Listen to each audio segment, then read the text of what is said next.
It has been 11,000 years since the kingdom of Adora was cast into the astral sea, along with the invading demon god Deimos. The last king of Adora, Gnarl Denstra, the elven god king Xandril Mishinel, and the necromancer Avigard fought and stopped the impending doom of the eternal darkness from coming forth, but were lost to the world when they too were cast into the astral sea. Now, the land of Redigan is split into 4 kingdoms. Adashmira is the elven kingdom, where 10,000 years ago they called the elves back into their forest to lock it away. Most heeded the call, but some believed that they should not segregate and stayed in the world. The Round Top Rainforest, where many other races call home, is now a kingdom under the direction of the druids who reside there.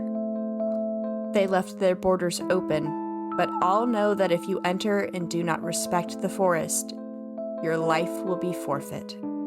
The Dwarven Kingdom of Gratispar called the dwarves back to their homes, closing and locking the doors of their vast mountain kingdom, and they have not opened them yet. Finally, the Kingdom of Remedigan, known as the Kingdom of the Humans, left its borders open and welcomed anyone who sought refuge. It thrived, not from isolation, but a joining of all races under one idea: peace. 100 years ago, Odura returned. With it, the High General Martin Firewell and King Xandro Mishinel, and there has been a fragile peace between all kingdoms. Until now.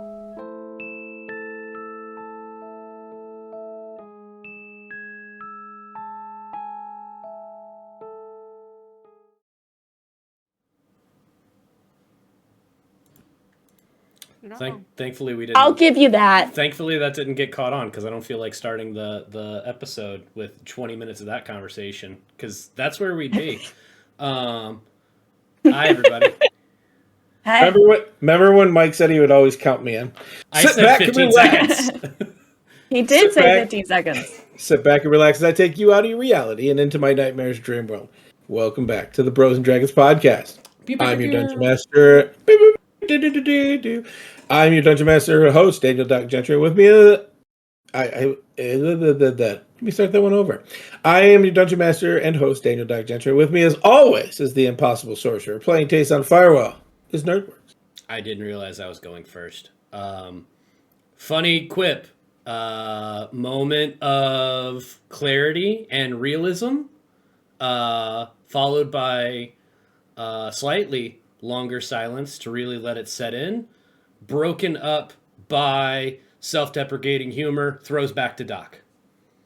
The Guardian herself, long live the Waffle Holt, Steve Holt, playing Stroop Waffles, our very own Hannah. Hello, my feet hurt, and I have to wear Crocs for the rest of my life because they're the only thing that my swollen feet will fit in moving forward. Thank you. The Champion of Chaos, long may it rain, playing Orinda Shren, or Montera Little Nas, is Lissa. Why is my real life chaos too, Doc? Why? I believe that's on you. Last time on the Bros and Dragons podcast, Mike gave the recap and did really good, and I just wanted to bring that up. While the friends were traveling in around Adashmira Castle with new information they gave them, they finally picked up the apron of protection for Stroop, and Tayson made a complicated deal, but we figured it out. They made their way to the castle to seek out the queens and found that there was a group of people there to meet the new ambassador of Remedigan, coming to the Adashmira, and then the elven ambassador would go to Remedigan, which is why there were so many people there. Tayson talked to Morikin and spread the word of disaster in Remedigan, telling her, "Oh no, not here. Everything here is great." They were introduced to the gnome, who is now the ambassador for Remedigan, Pyrovoid, a mage of the Crystal Spire, and a very energetic gnome. After some awkward conversation, Tayson, Stroop, and Montera returned to the familiar land of Remedigan. They were greeted by Queen Nadell Wildthorn, as well as Herrick and Rendith, in a chamber below the Crystal Spire. There was a bit of heartfelt talk and some banter along the way, and they all agreed to have dinner.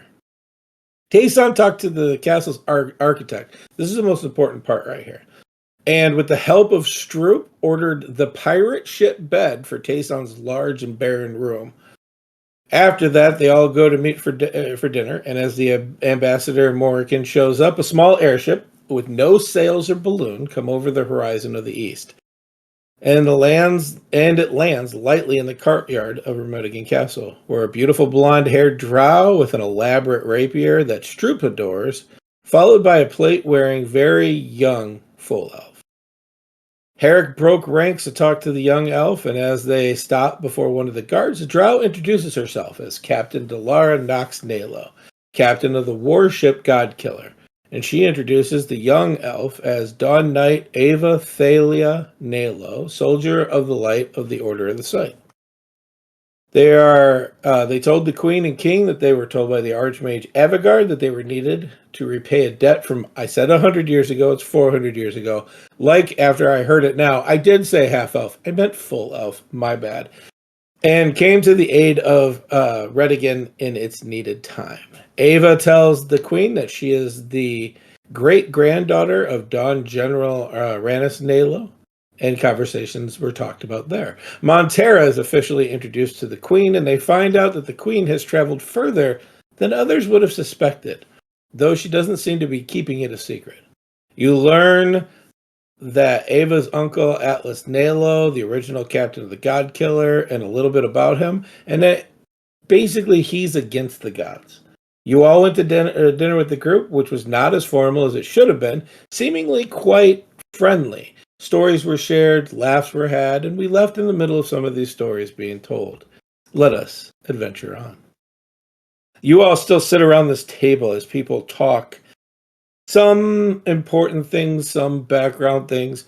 People just like talking about themselves a little bit. Not a lot of super formal talk was going on, though some very interesting things happened in conversation. Is there anything else you guys would like to talk about at this dinner arrangement? And to remind you, it's the king and queen, you five, Posh and G-Mine are here, along with Ava, the captain. If I can click this fast enough, I can get to my list. It wasn't fast enough, but I'm at my list. A minotaur named Noggin with a broken off horn. Gelgin, the full orc that was in really elaborate robes, not muscular, a little wirely, talking about the testilatry, and a pixie haircut full elf who was introduced to you as Rain, and it might have been missed, so I want to bring it up again. She's the artificer / engineer for the Godkiller, along with Morrigan and about 2 or 3 of her scribes. It doesn't matter how many because they're pawns. Scribe number 1, 2, and 3 is how they were introduced. Tayson is going to scribble a note because I assume I wouldn't be seated right next to the queen for this dinner engagement because she didn't even know we were coming. Trust me, when you got there, okay, you're her son. You're the king's on one side, you're on the other, and next to you is Morrigan. Okay, fair enough. So Tayson is going to scribble a note, and then lean over to his left and say, "Pass this to the hey, this is for you." She'll take it and open it up under the table, so only her and maybe you and the king can see it. Mm-hmm. All it says is, I spent my money on stuff for friends and jewelry that I need to pick up for me. Can have more, please? They have a yes and a no. It has a yes, a no, and then a maybe that's like a little bit further out. But yeah. Oh, that's the Nerdworks requisition sheet. I know that very well. She giggles and using her finger and just a couple of words, she circles yes and hands it back to you. He takes the note, opens it back up, reads it, looks back over to Stroop and Miranda and just goes, "Yeah, No context. That's all. Yeah. Montera just goes and then kind of leads over to Stroop. What are we nodding about? I don't know, but he looks really happy, and he doesn't always look happy, so I just go with it. She Yeah, said I agree. Yes. Yes to what? But they don't know you wrote the note. So Yeah, we have no idea. That's the only moment I wanted. I'm done. I'm good. Tayson sipped his broth. nice. Anybody else? Anything going on during dinner? I am. Stroop is telling the tale of the Plantilium and the great warriors that helped make it happen. Does it become a somber moment? Can you hold it together to finish the story? Do you break down? Because that was very, in a lot of what we did, that's a super traumatic spot for Stroop.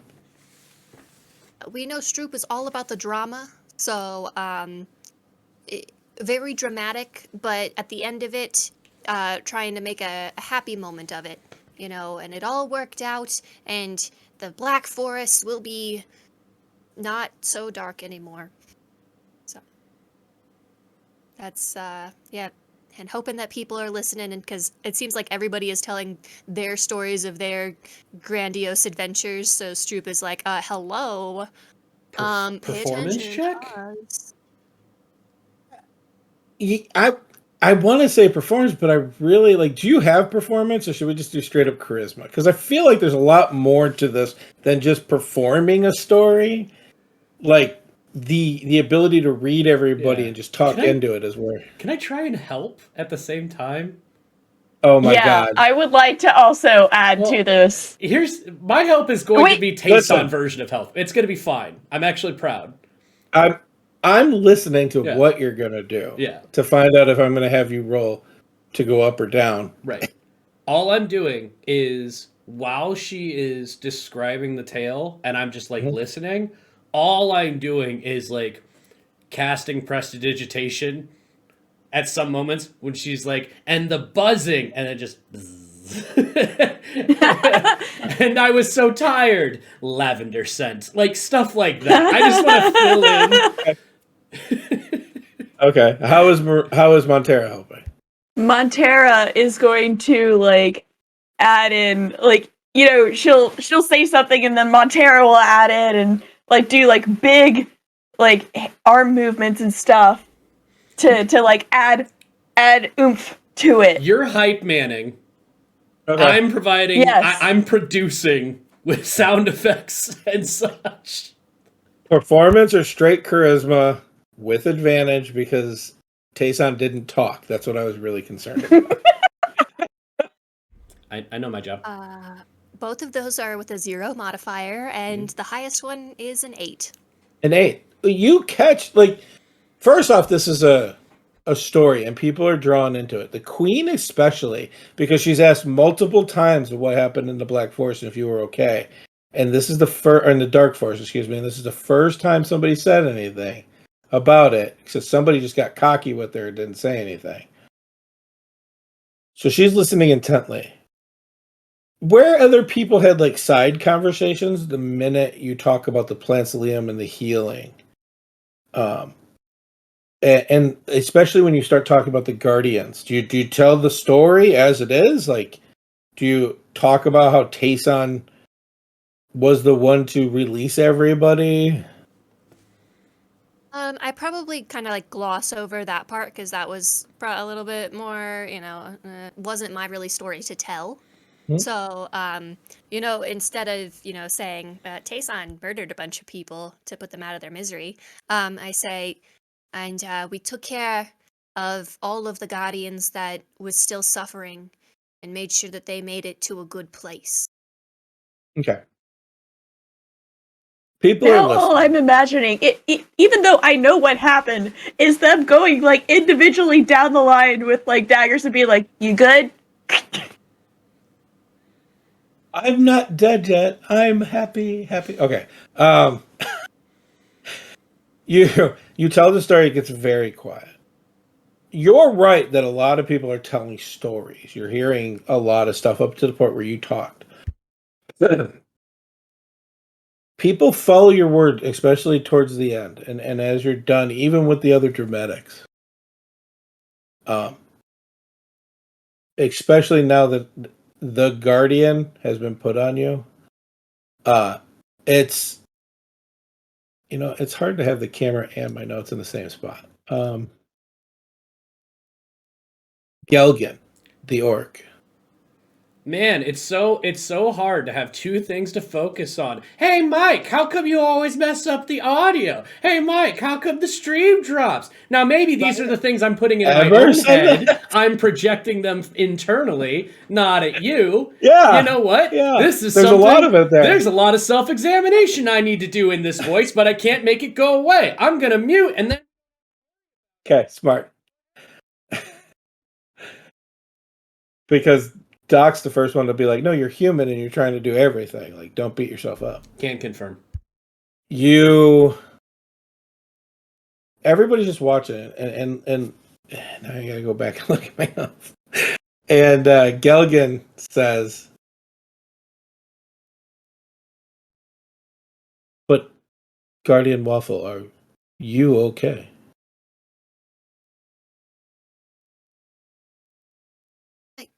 Yeah, I'm fine. I'm fine. Everything's, it was a rough moment in history, but we wouldn't be here without it. Everything is fine. The world is on fire. This moment just sits. People start up little conversations again. A lot of talking about history. 400 years ago, diaspora, the attacks. Some comparison on the demon attacks that are happening here, the destruction, nobody left behind. But the difference is you could tell from the stories, especially from Captain Knox, it's not the same. Like, there was a lot of chaos in that time, and it seemed like the demons were just released as like a riot to cover up the real thing that was happening. How do we have an idea whether it's just a time distortion or whatever? Do we have an idea how many people in this room would actually know that Deimos is on the verge of coming back? 5 to my account. Okay.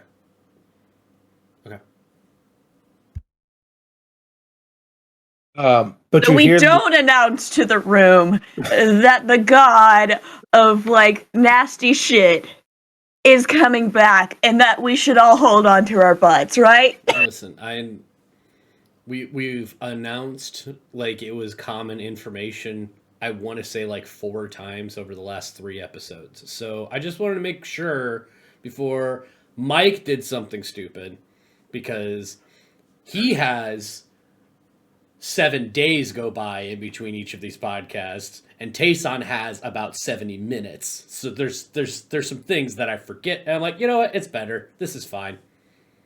And then you're reminded at the beginning-ish of a podcast, and then like a couple minutes later you say it out loud to a bunch of other people. Yeah. But these stories come out. The only person not telling stories is Ava. And if you could roll me a perception check, I'm not going to say Tayson, because I don't think he'd be slightly oblivious to this particular thing, but Stroop and Montero, please.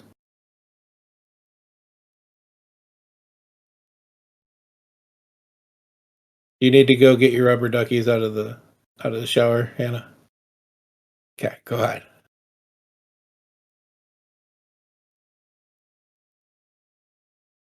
I put them in my dice bag with all my other dice. 22. Okay. That's great, because I rolled a 2 and it's an 8. I have 8. Hey, there's nothing like Strip. There's a lot of conversation going on, and the similarities. Of course, you're paying attention. It makes 100% that this is what you're going with. Even after you told your story, now these other things are coming up.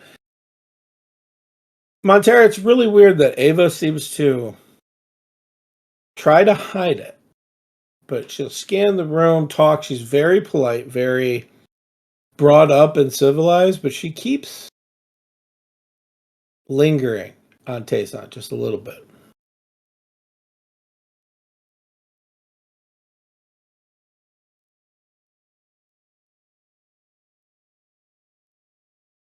I'm trying to remember what this fucking thing is called. Computer? No. Dinner. The psionic thing that I can do. Where I just talk in someone's head. Oh, the intrusion thing. Yeah. Yeah, you can make that. You can definitely attempt to make that connection. Psychic whispers. Mm-hmm. I am going to psychic whispers Ava and be like, So you try to make a connection, and what you hear is a very deep voice and a push back. It really does move you when you try to make the connection, and you just hear a fading out, very deep voice that just says, "Stay out."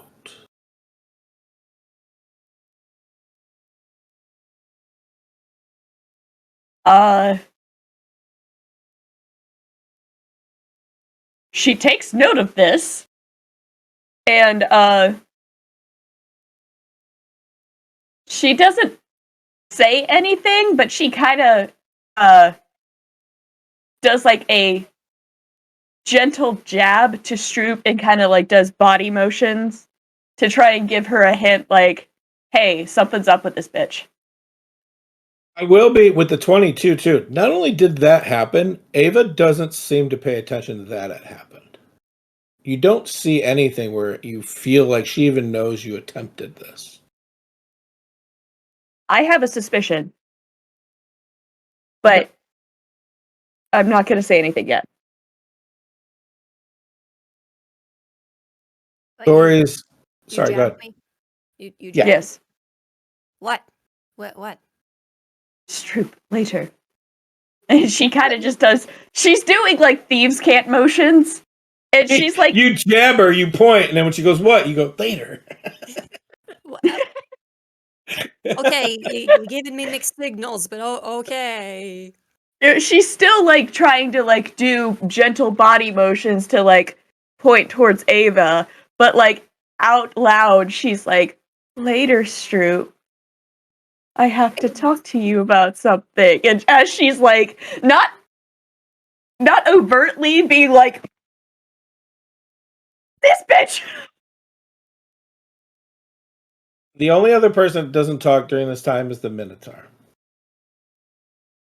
You know Miranda Montero from your travels. They talk, and if you guys, they're very rare. But if let's just say you've ever met one, especially working at the Waffle Hut, I feel like that just drops everybody in. We met one when they were visiting during when the nomads were visiting during right. Yeah. And they do talk. But this one is silent, and he's been introduced as a quartermaster of the ship.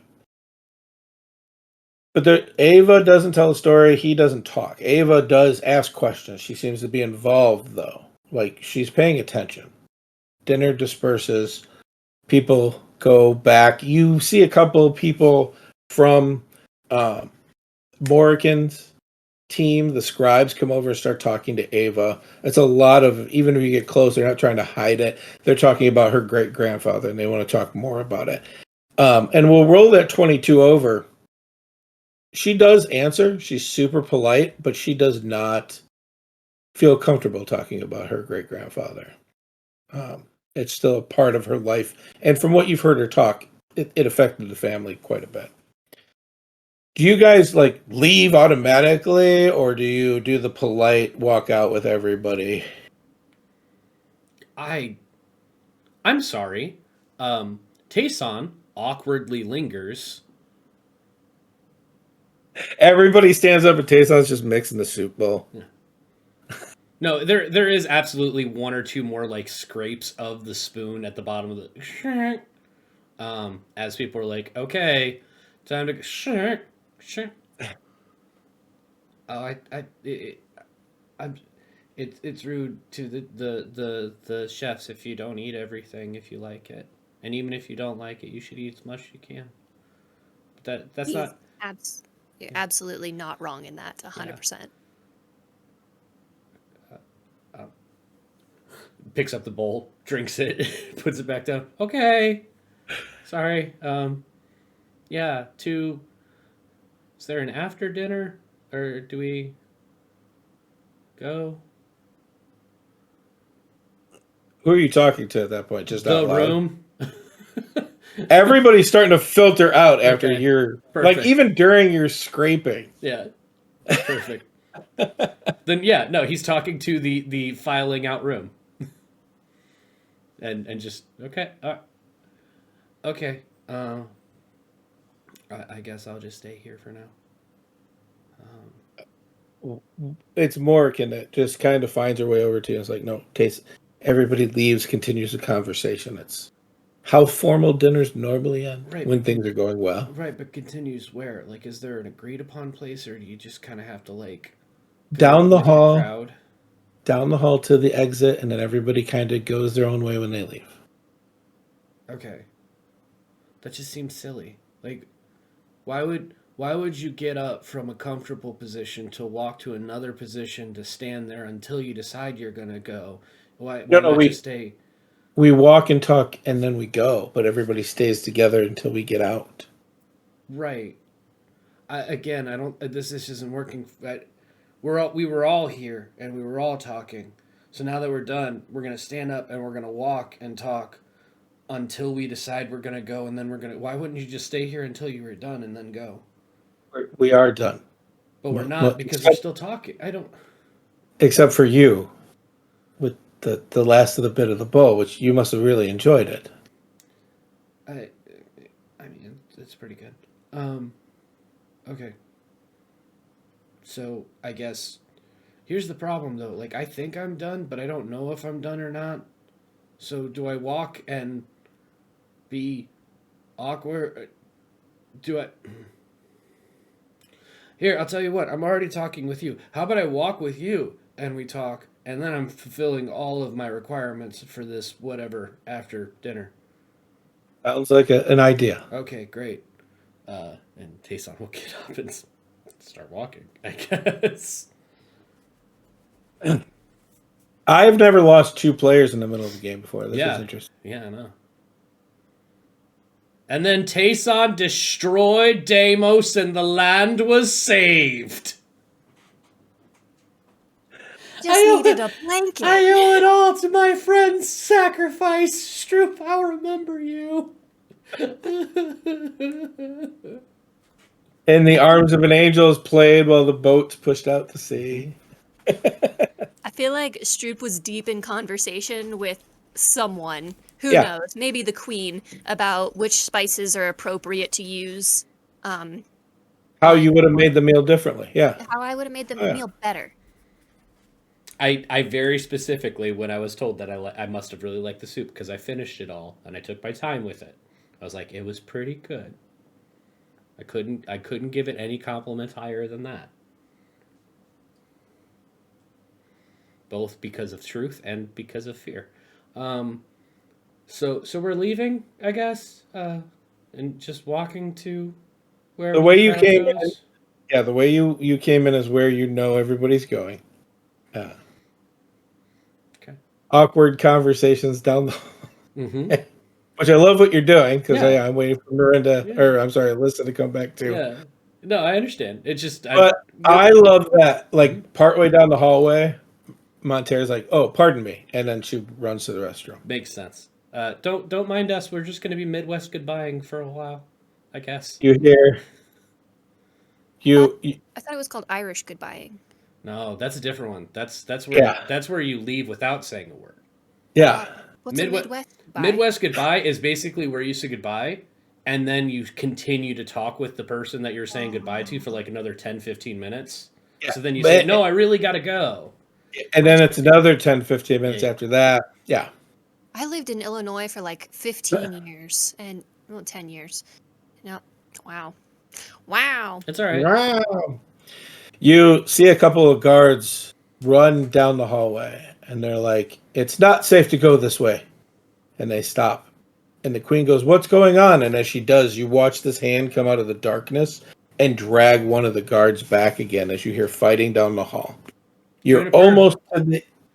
almost to the exit. You yell, "Juniper!" You flash into this. You watch Ava like back up a little bit off of that flash. Who is walking close to you at this point? Sure. As both.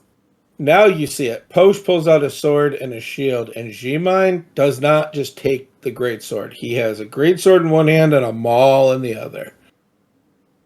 And they both get in front of you. As you hear fighting just outside the exit, which would be the courtyard of the castle. The queen barks a couple orders some of the guards to take Morgan and her people out to safety. Can we go? Can we check this out? Yeah, I think we should. Definitely. And I pull out my my spice whack. Spice Whack. You watch as Ava kind of just readies herself, but does not take her mace off of her belt, does not take the shoulder or the shield off of her back. You watch now as Captain Delaria Nox Nalo draws that beautiful blue rose, green handle rapier out of the scabbard, and now it looks like a thorny vine straight. It's still a blade, but it has little thorns in it, and the blade itself is green.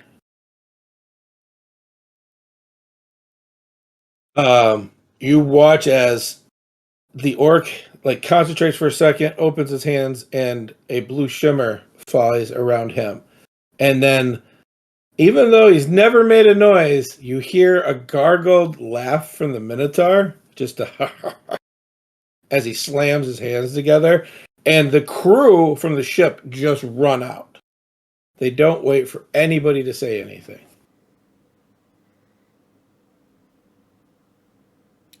Your Majesty? Yeah. If people are attacking, I'm going to protect my people. And Herrick and Rendith are both like, "We have your side, Your Majesty." She's like I need it. I'll be protecting you most of the time. And they move forward down the hallway as well. You watch the crew go to the left, the Queen and Rendith and Herrick go to the right. As you guys exit, if you go to roll 20, I would love you to find the place where it says start here and place yourselves onto my map, please.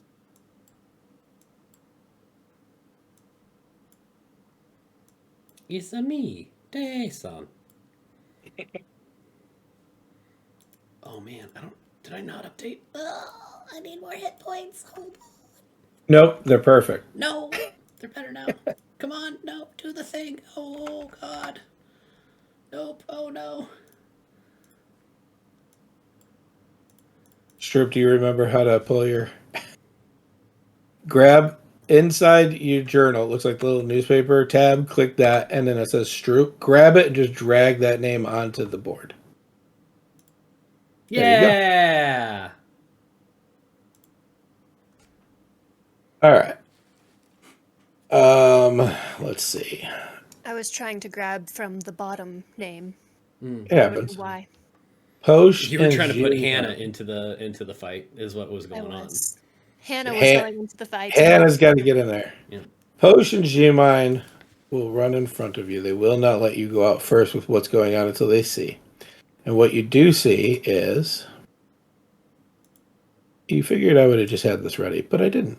I am going to first show you that all of the things that I am bringing to this lair are demons. And then we're going to bring this up, and I love Roll20 for this. It's one of the reasons. Oh, no, come on, ¿por qué? Oh, no, because I'm on the wrong layer. Hold on. Let me go to the right place. There it is. This one is... The best way to do this is Dead Guard. And Dead Guard. All right. You see those demons out in the courtyard. You hear something to your right, and you all look over that way. As you watch a 20-foot demon in the garden seemed to be just whipping guards around with his bare hands. Horns coming out, very skinny, look almost an emaciated body with a tail. The wingspan is probably about 40 feet. And you run into this. And I need you to roll for initiative. But I don't wanna. Well, you need an initiative to run away, so I Oh, need fair it either enough. way. It's a good initiative. It's a good initiative. There it is. Sure, Tayson, what is it? No, 19. I too rolled a 17 that came into a 19. There you go. Finally, more than 8. Who's got the highest dex out of you two? Well, she added 2, and I did not, so she has a higher dex. Because I'm a halfling. Let's talk about this. Like, obviously, my job is talking. I don't have a dexterity score. I mean, that's a good way to put it. Uh-huh. I need potions, G-Mine.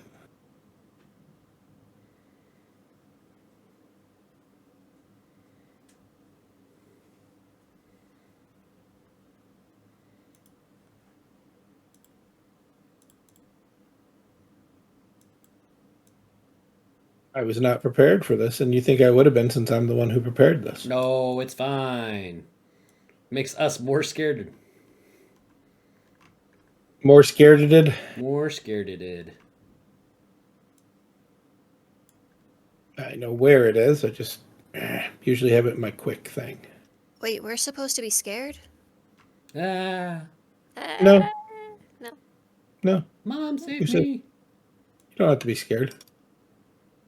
I mean, how many times have you guys come near death? Too many.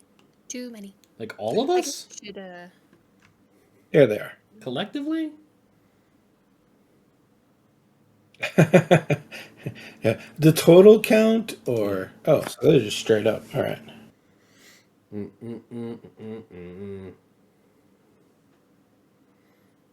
And one roll for the big guy, and one for the little ones. Oh.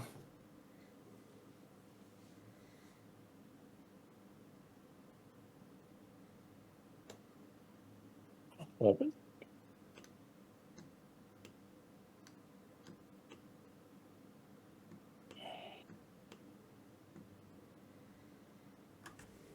lost my dogs for a minute.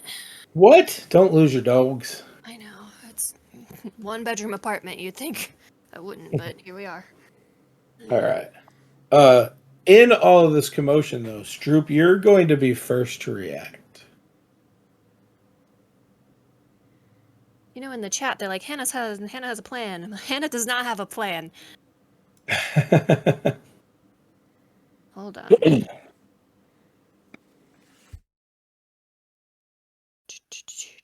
Stroop, as the first one to act, is going to wild shape. Wild thing. What? I know, right? Who would have thought? Not me. What are we gonna wild shape into? That is a great question. Let me pull this thing up. We're gonna go into a mastiff. We're gonna be a mastiff now. Yep. All right. Let's We're gonna put a be dog. little symbol on you to say that you wild shape, my little biological symbol. Yes. And you are a mastiff. Stroop mastiff, I think is what I put on that. I'm sorry, Stroop Dog? Come on. That's what my boyfriend calls me. There you go. Now it's literal. That's great. I think we got your new nickname, though, Stroop Dog. All right. Gotta tell him about that. You your land. So yeah, you bonus action, right? Into wild shape. Do I? Action, the wild shape for Yeah, the I think land. it's full action. The Yeah, moon for land it- people. Yeah, Thank you. I couldn't remember. it's all good. There's a lot of classes in D&D, man. Do you want to move? There's a lot of druid classes in D&D. I do want to move. I was definitely paying attention when you told me about things. All of these are bad guys, right? So the two people in front of you is Potions G-Mine. Everybody else who doesn't have a red X is a demon of some kind. Cool. I thought so because they looked mean, but just want Bad. looks can be Bad. deceiving. Bad. I know the ones that are Bad. dead, and then big guy. Bad. Yeah, the other two aren't good. They're kind of neutral right now. Mhm. Ah, okay. The dead ones are Yeah. kind of neutral. Okay. Yeah. You could be neither good nor bad if you're not breathing. Yeah. True. You're not wrong. Okay, so I have a movement speed of 40 feet now. Mhm. So I'm gonna. These are 5-foot squares. There. 5, 10, 15. We're going right there. Nice. Yep. That's the move. All right. Tayson. I just want to point out that I was trying to get the roll 20 in the right spot and then find something on my character sheet. So I did not see the very large thing at the bottom, and neither did anybody in chat for a while. And now I do. And I don't like it. Let's see. I'm going to try and do something silly. And That's what it is. I should have called it Silly Sorcerer. yes, is it Posh or G-Mine that is the wielding the two giant weapons right now? G-Mine. Great. G-Mine, I don't know if you've ever done this before, but just have at him, and I'm going to touch him, and then everything is going to slow down for G-Mine. But that's just because he's going insanely fast as I cast haste. Nice. And nothing bad happens. The adds one attack, and He gets an extra action, doubles his move speed, +2 to Double. AC, and advantage on dex checks and saves. Much fast. Much zoom. okay. And then I'm gonna chill, because I'm good here, and they're in front of me, and I don't want to get in front of them because they'll get mad. So I'll stay here. Do you draw your axe? Yeah. Floomp. Okay. In turn order based games, the little demons are going to do some things now. Sure. I'm gonna put it. I'm just gonna bring some people up. Don't worry about this.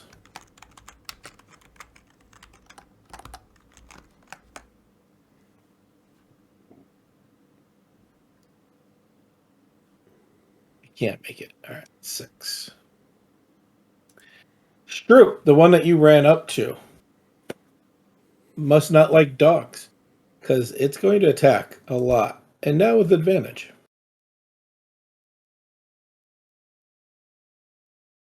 Good news is I can't find my regular DM dice, so we're using backups. Let's see how bad they are. It has its hand out in front. And it goes to reach out, and you notice that the hand is barbed. Little spikes, very thin spikes, all through the hand. As it swings, it must be your height, because it goes right over your head, because I'm sure a 10 doesn't hit you. It's going to swing again. I forgot advantage last time, but that second one sucked. And yeah, I'm sure that 27 will hit on the second one. Actually, maybe it does. Yeah. 10 points of piercing damage, and I need you to make a Constitution saving throw.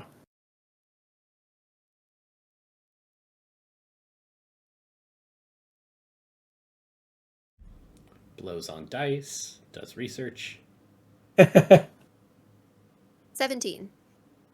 17. You feel a thick liquid trying to be injected into you.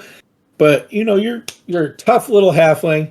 You stop this from going in. You realize that there's some poison behind what they have. The one on the other side of you was going to do the same, and I will try to remember with advantage this time. 2 4s. The first one's going to miss again, trying to fight a very small object. Oh, sorry. I forgot I was a dog, and I only had 9 hit points. Oh no! ¿Por qué? Yeah. So I had to turn back into a halfling. That's fine. Let me take this off. But the cool part is you could. How many hit points did it hit you for? 10. 10. So I only take like 1. You only take 1. Yeah, that's a good thing. Hi, welcome back. It's terrible. Montera, as you finish using the restroom and follow where everybody is going out of the hall, you hear commotion. And if you could put yourself right next to Tayson and then roll me an initiative roll, you notice there's a lot of demons killing soldiers in the courtyard here. Great. But the second one swings twice. The first one absolutely misses. The other one is going to crit you. Me? No. Oh, okay. I was like, what? Also, where the fuck am I on the roll 20? I didn't put you on there, so to put yourself right next to Tayson. Okay. It'll be 21 points of piercing damage, Drew. I always forget how does use this fucking thing. I don't like that. I don't like that. And I need another con save. These things don't look the same, but they seem to all have barbed hands, by the way. Math is hard. Okay. I need a Constitution saving throw. Please. By the way, quick pro tip in D&D. It's easier to add up than it is to subtract down. So how most people who are not good at math track is they just add the numbers together until they meet the number that they're going for. Their hit points in this thing. That doesn't make any sense to me. Write down numbers until it adds up to your hit point max. Then you know you're at 0. Okay. Yeah, no, I just subtracted. Okay. Fudge. Speaking of subtracting. You can subtract some more because I failed. I got a 5. Wait, is this a poison effect? It is a poison effect. Are you good at that, halfling? I am good at One of them stout halflings. I have advantage on against poison. Yeah. Okay. All right. Yeah, 19. Good. Again, the same thing happens. One runs up to Posh and tries to swing at both. You've seen, especially Tayson, you've sparred with Posh before. Amazing. You did not cast a spell on Posh as he amazingly catches one hand from this beast in his shield and knocks it into the other one as the 2 swings come at him. That one couldn't get far enough. And that will end the small bad guy's turn. Oh, nope, I lied. Strip, you're going to get 2 more attacks. 14? To hit? Yeah. It's my AC is 14, so yeah. Okay. With your cool apron? Yep. No. Yep. Porque 8 points of piercing damage, and I need Constitution roll again for me, please. I'm still trying to figure out how to put my character on the sheet. Grab your name that's in the journal area and just drag it and drop it. Journal looks like a newspaper on the tab. 19 again. Okay. Also, let it be known that Hannah, as a person, plays barbarians and tanks, and has not yet decided that she doesn't do that anymore. Okay. The next one misses you totally. That's going to end their turn. What's your initiative roll, Montera? 18.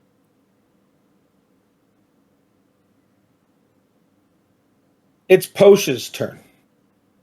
He. Sure, I'm on the right one. I am. Swings out once with his long sword.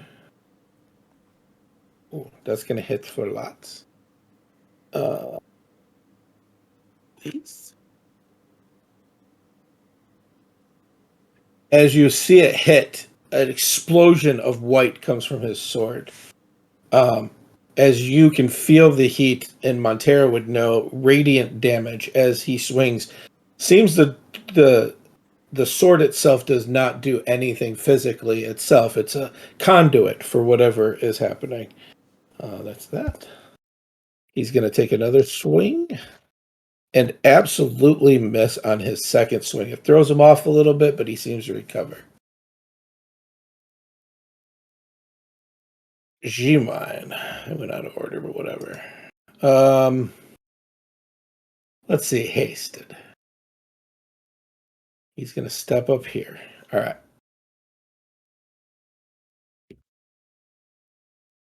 Misses with the greatsword. Hits with the maul as you see him swinging one right after another. Let's use this for as his maul connects. The sword misses, the maul connects. You can hear snapping of sinew and bone. It doesn't seem to affect the demon like it does other people. He takes another swing with the greatsword, and oh my god, it connects. Oh my god.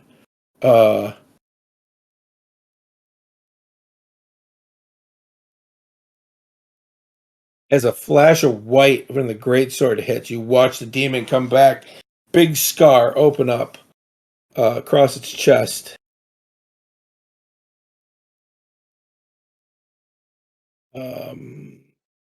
Yes, that hits. And then hits him with the maul again, doing quite a bit of damage to that one. He is then going to run through the grass. Oh, plenty. Through the archway here.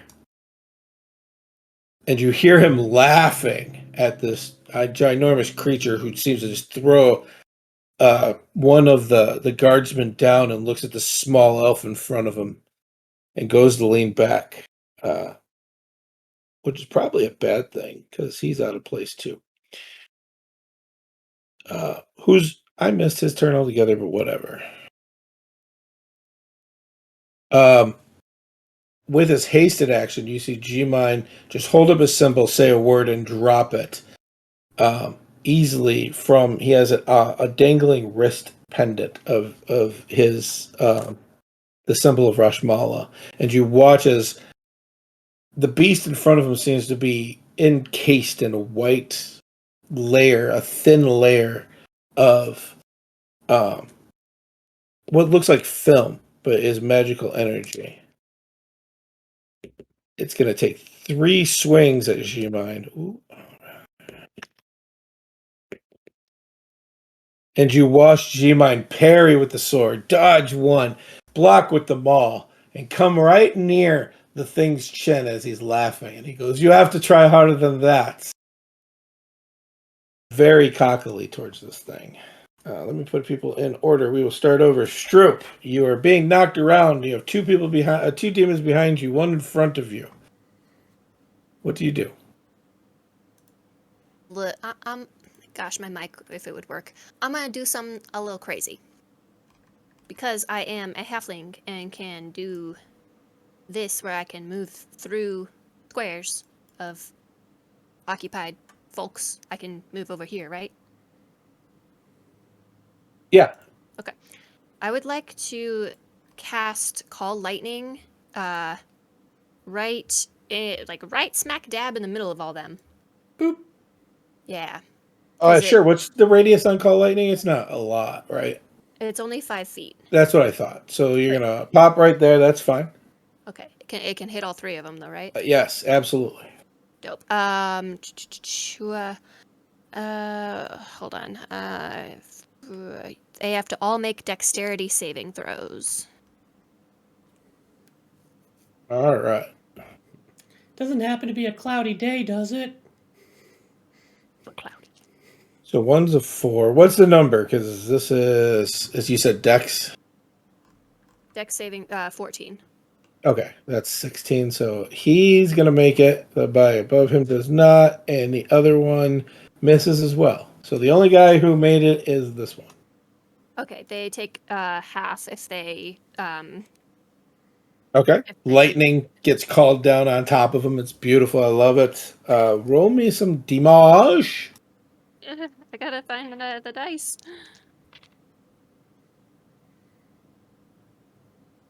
Uh, 15 damage. Okay. 15 So zip that zaps. one. What was that? 15 zip zaps. Zip zaps, yes. That'll be 7. That'll be 15. The lightning strikes. Holy crap, the one that saved. Are you kidding me?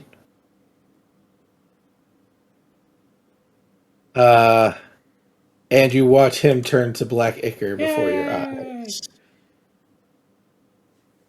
I was just surprised that that's the one, but that's the one that she might beat on before he ran away, too. So the other two are a full 15. Okay.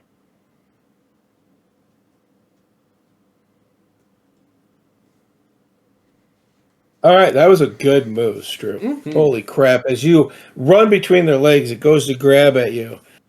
I did roll to hit you, and I missed. And you run out of the way. You raise your hands up. You call down lightning as this small storm cloud appears and all of a sudden strikes the ground around you. You watch two of them get shocked, and the other one turn to black liquor. Ichor. Ooh. Don't eat the black liquor. No, but the black liquor is better. It's Don't do quicker. Don't do it. Okay. Nice. That was a good move. Tayson. Oh, hey. That was cool. Okay, so lightning is good. All right. Tayson's gonna move up here, a couple steps up, separate from his group, because all these lovely demons have arranged themselves in just this beautiful little line. And I think there's still lightning on the ground, just kind of little zzz, zzz, zzz, zzz, and they start crackling up a little bit more. And Tayson is going to throw a lightning bolt of his own across all these things. Okay. I think I love that we're all like thinking lightning. Yeah, you can go straight through every single one of them. Perfect. They all have to make dexterity saves. Okay. The one right in front of you, 9. Behind him is a 5. I hate these dice already. 3. 21 on the last one. That one's fine. So it's going to take half damage. And then this is where Mike realizes that he's a caster, and he has one set of dice for a spell that I have to roll 8 times. So instead, I've got 2. Yay! 9, 13, 20, 27 points of lightning damage. All right. And the last one is halved, right? So 13 on the last one. With his bonus action.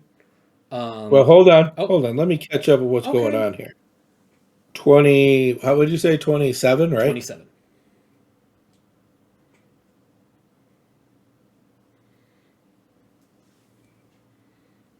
Okay. I caught it, sir. You move over. You move 10 feet. You shoot out this chain lightning bolt. Chained lightning bolt, not chain lightning. Right. And not yet. Yeah, not yet. And then what do you want to do? That energy's still in the air. He kind of wants to try and pull it back in.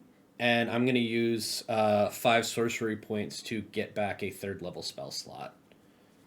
Absolutely. The little storm cloud is starting to dissipate from its strikes as this other lightning comes through. You could feel everybody, your hair start to do the Einstein or whatever effect, Tesla effect. And then circles over. And then all of a sudden you feel it all rush towards Tayson. as you could feel all the electrical energy head back into him as he moves over a couple more feet. Good. Montera, 2 of these creatures, the one directly in front of you and the one to the front of you and to the left, looked really, really hurt.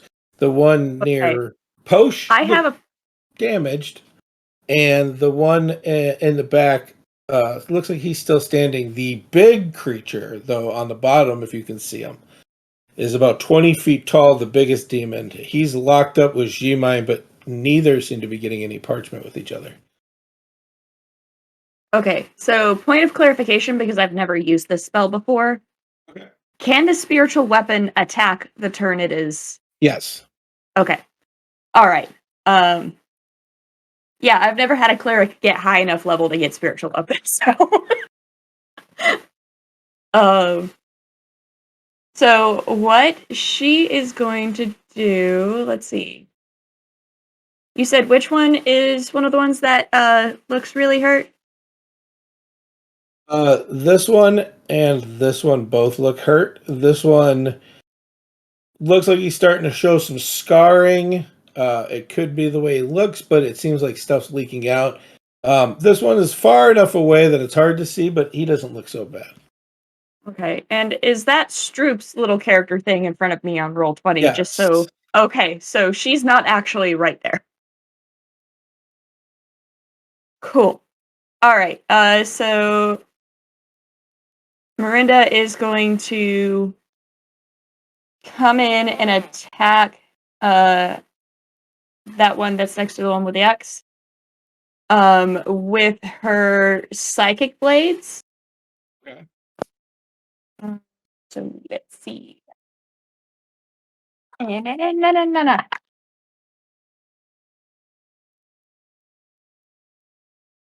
Does a 21 hit?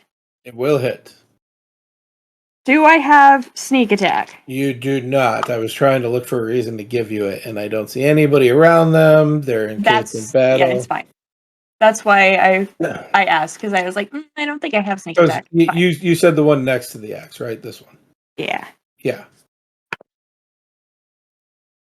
So that's gonna be not a lot of damage. That is 5 damage. Okay. I think that is the least amount of damage I have done the entire game. As you come forward with nothing in your hand, your psychic blade appears. Can you roll me a d6 to find out which psychic blade we're using? That's a 4. So today we have a Vorpal Dagger. Okay. I believe that adds a plus to your damage as well as your hit. Yes. I get +3. Okay. So it does a little bonus attack and damage rolls. So I do 8 damage. You jab this in, you hear it scream, but it still stands. As it starts to bring its hands back, you can see the parts that he's just been beaten down open up almost as he breathes. He's on his last leg. What do you want to do? I am going to summon my spiritual weapon. All right, where would you like it to put? On the other side, like behind him. Like right there? Okay. Yeah.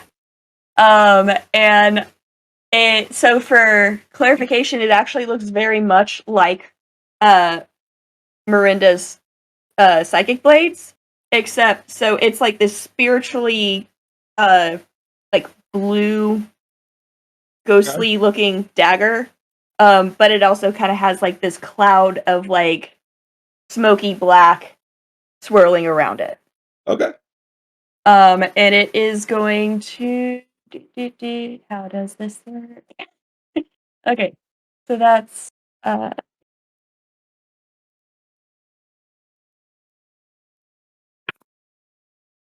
nat 20. Okay. So roll a d8 and add 8.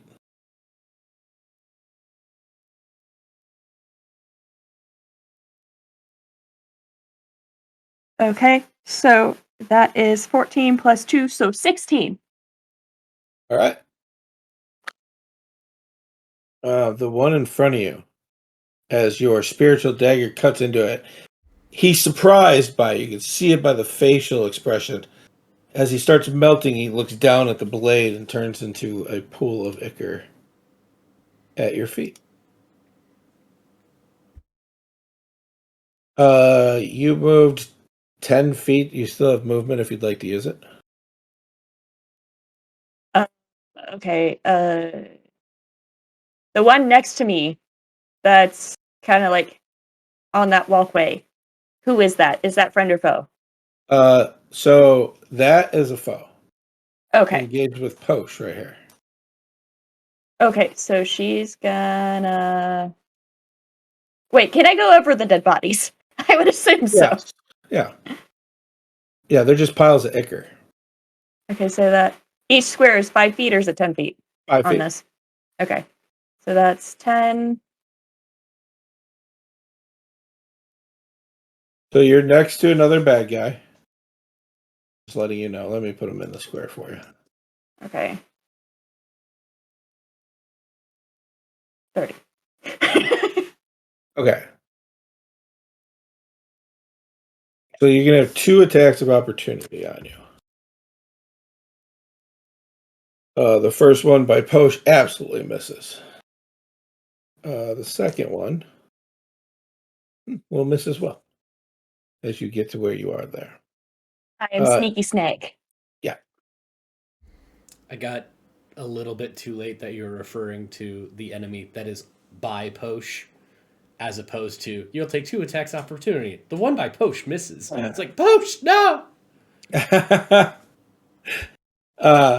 It is Posh's turn, though. And Posh will swing up with his longsword and miss. And then he will concentrate for a minute. And he explodes, listen to me. It explodes into like an aura you can see and hum in the air. Tayson, you'll be caught into it. 5, 10, 15. Mirinda will be in it, and Stroop will be in it. You will get... Where did I put that? It's this one. There it is. You add 3 if you have to make a saving throw. As long as you're within 30 feet of Posh. That's pretty cool. And then he will stay his turn. In fact, he's just going to come over here to keep... there. It moves away. He moves away from you, Strip, just to kind of keep some distance and keep this thing on him. That will take us to the big being that G-Mine went by.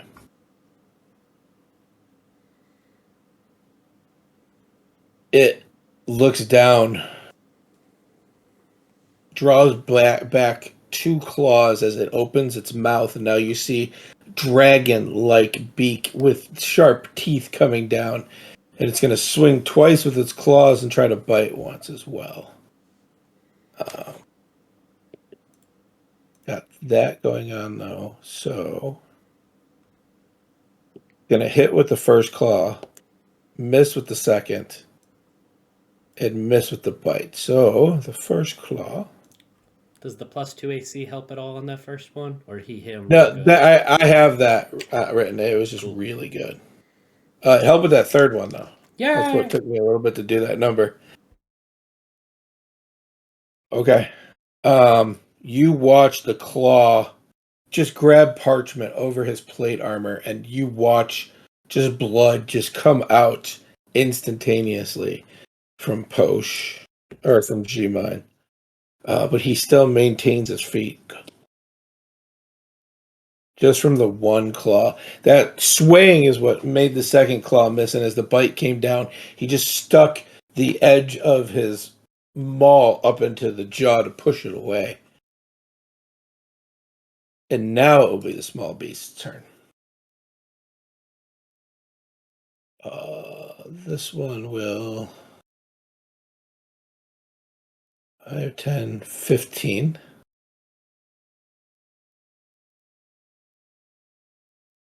And then that one's still with Posh. So let's get the one with Posh out of the way here.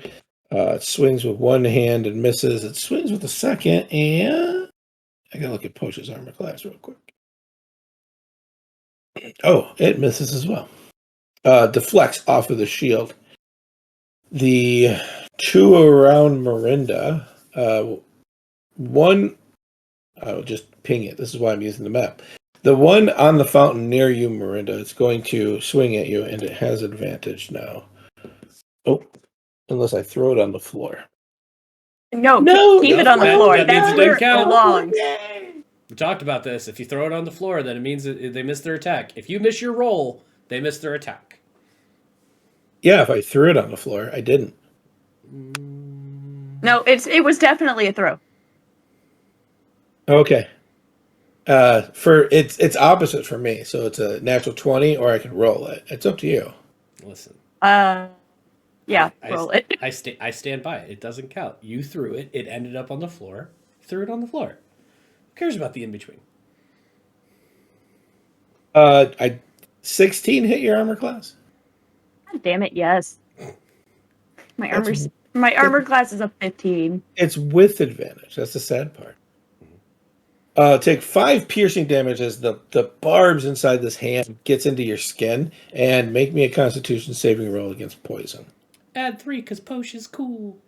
And add 3. And if I need to, I can use one of my psychic, my soul knife rogue things. Yeah. Because I can redo rolls with one of those.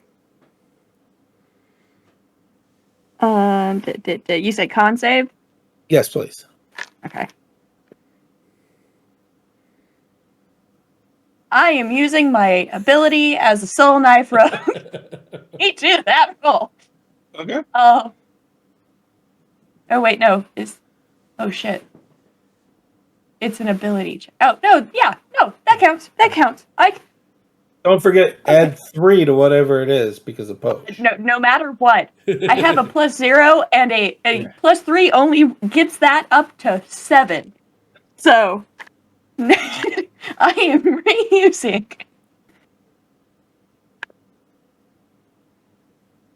Okay, that's better. That's much better. That's a dirty 20. So Okay. You on the feel con save. you feel this gross, thick liquid being injected into your skin, but you seem to be able to fight it back. The one on the other side of you, Mirinda, is going to just concentrate, and you watch its hands and pores open up as this putrid, gross, rotting self gets projected out. And Tayson and Montera, I need you both to also roll Constitution saving throws. 17 with the +3. Okay.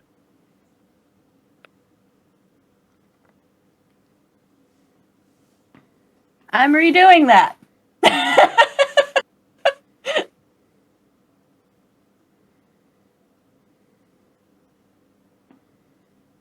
Also 17 with the +3.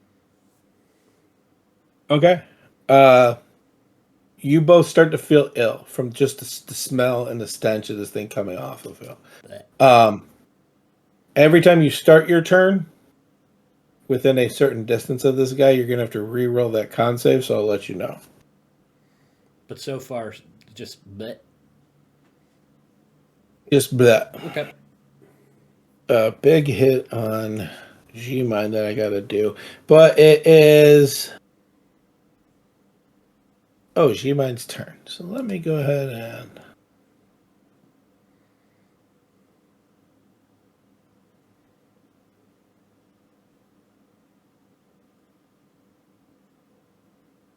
figure out. All right. G-Mine's going to take... You watch G-Mine throw the maul and put a second hand on the greatsword and come up on this thing. He's hoping to get a good hit. Not bad. Not bad. So the first one will hit. Or G-Mine. Hate to lose you this early, buddy.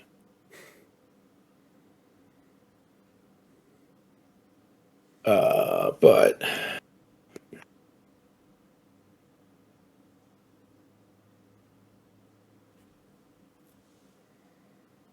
ooh, there it is. Lots of dice.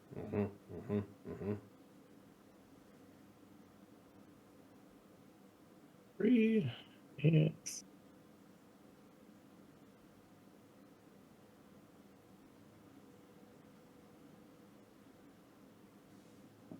The radiant energy expels from this sword as he comes straight up, and you watch it rip into this thing, leaving a streak mark behind for a lot of damage. As he cocks back for another hit, his second attack. There it is. Natural 20. There we go. Which is a lot. So Smite let on me... Paladin. Do you want us to take a break while you roll some dice and do some math? No, I'm good. The only thing I got to count is these. Right?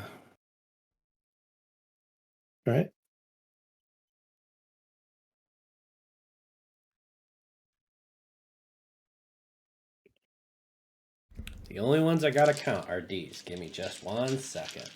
I don't need that big of a break, though. Jeez Louise. All right, so that's going to be that. That's that. This is this. Look at that. 10, 21, 23, 25, 29. 89 points of damage as he cuts into this beast. You hear it howl out, and it just steps back. With 2 hits, G-Mine takes it down, but even G-Mine and this thing look equally hurt. G-Mine looks like he's on his last leg as well, as this demon beast just stands there, but they are toe-to-toe. Stroop, it will be your turn. Okay, this guy here, that's standing in front of the other evil guy that... Oh, This is hard. Okay. That Okay. evil guy. Who the is one in the front of Posh. That's Posh. Okay.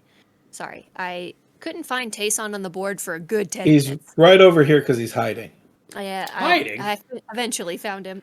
His roll 20 stealth roll was really high, but you didn't see it because it was against you. Perfect. I'm going to do produce flame as an attack against the guy that's fighting Posh. Okay. Yeah, you pull this flame up in your hand. Roll to attack. 16. Will hit. Dope. I get to roll some dice. 11 damage. Oof. You burn it. You can smell the putrid smell from the burning, rotting corpse of this thing. But you said 11? Yeah. Yeah, you heard it pretty bad as you watch the flame just going in and out of the skin as it howls out, but it's still standing. Would you like to move? Yes, actually. Fudge cakes. I didn't realize. Okay, 25 feet. Wow, I'm short. 5, 10, 15, 20, 25. I think that's the most Stroops thing that Hannah has said tonight. I would like to move there. Okay. And that's my turn. Alrighty. Tayson. Do I have flanking on this sick thing that I'm rolling a con save against right now? You do. Cool. So con save first. 16 with the +3. Okay. Yeah, that Wait, makes which means I get sneak attack on this fucker next turn. If Tayson leaves it alive for you, yes. If I'm still here, we'll see. I'm gonna try and make my way to big thing. But that said, I'm gonna take a booming blade attack against this thing. That's real bad. That's much better. That's a 22 to hit. That hits. Okay. So I need to do a D12 and a D8. Lots of D's. That's pretty good. All of D's. And for everybody who made the joke in your head, that's fine. I appreciate you, but we're not going to do it. I was here. about to say he wants the D's. Yeah, that's great. That's great. He's going to take all the D's, about 17 D's worth of damage. And he turns to a puddle of black ichor in front of you. I'm sorry, but if it helps, I'm going to move down here to help my buddy Posh, because I don't think I can get to where I can help my buddy Miranda. You could. Can I? So you were here. 5, 10, right? 15, 20, That would be 30. 5, 10, 15. Yeah. Oh, so 20, okay. 25. I've got diagonals as 10 in my head for some reason. The rules say every other one, but I never played that. They're 5 feet. Well, I appreciate it, because the whole point is I wanted to get a little bit closer and say, G-Mind Duck! Huh. And I'm going to bonus action quicken a spell, use my last 2 sorcery points, and I'm going to Chaos Bolt this thing, and I'm going to throw the big angry winged thing that's hurting my good friend G-Mind. Okay. That is it's a lot to hit. 23 to hit. Yep, that's going to hit. Now let's see if your damage is any of its immunities. Yeah, and here's the thing. That's part of why I wanted to cast this, because I don't know. So it'll be 3 and 8. Gotta look at the spell. Sorry, everybody. This is what happens when spells are 400 things. Ooh, it's going to be 16 thunder damage. Nice. Okay. Because I get to pick out of the things, and I got to pick fire or thunder, and it's a demon, and it's big, and it's scary, and presumably red, and it also had a yucky dragon maw, so I'm going to hurt it with the power of sound. Yeah, you throw your Chaos Bolt, you watch it as it changes the colors that it has, as it always does, swinging through the air, and as it slams, you hear a loud clash, like the lightning struck again, but it's so loud. As it booms out, everybody push back a little bit from the sound blast that gets hit. This thing is about to go down. Is that the end of your turn? Take it down, please. As it looks at you mad, you're like, yeah, now's a good time. Miranda, it's your turn. Okay, so I now get sneak attack against this fucker that's like in the in between fountain. you and Tayson. Yep. Okay, so it's a flat fountain. I'll tell you just this. say that. There's nothing that you could hit here that you don't have sneak attack on, except for maybe Stroop. Like, everything that you can hit, you have sneak attack on. All of the allies, all of the friends. It's perfect. So,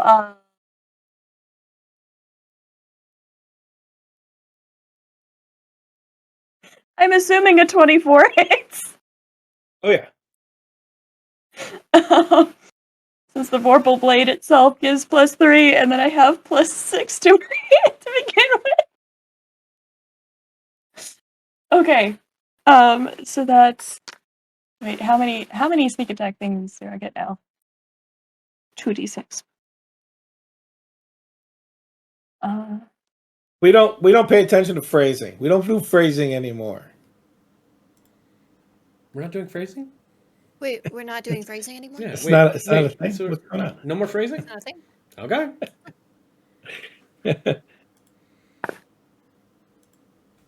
Paging Dr. Birthday Boy. Sorry. The first couple of seasons were genius.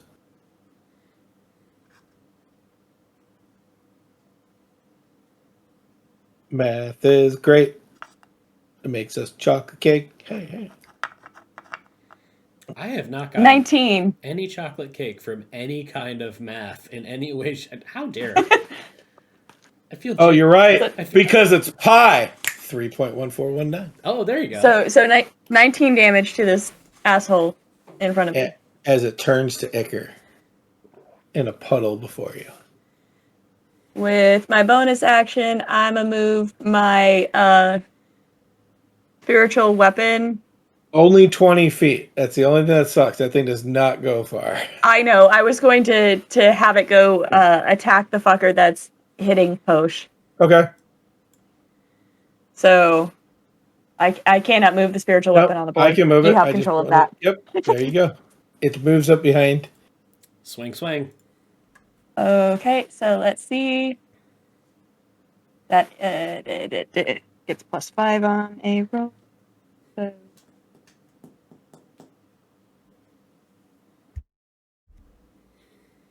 that is 18. 18 will hit. That's a D8.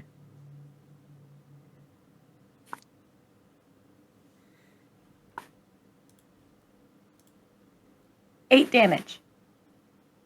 Okay.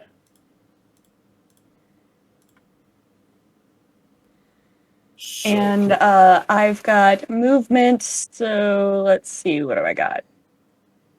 I'm gonna try and get, okay, so that's 5, 10, 15, 20, 25, 30. Oh, there you go. Okay.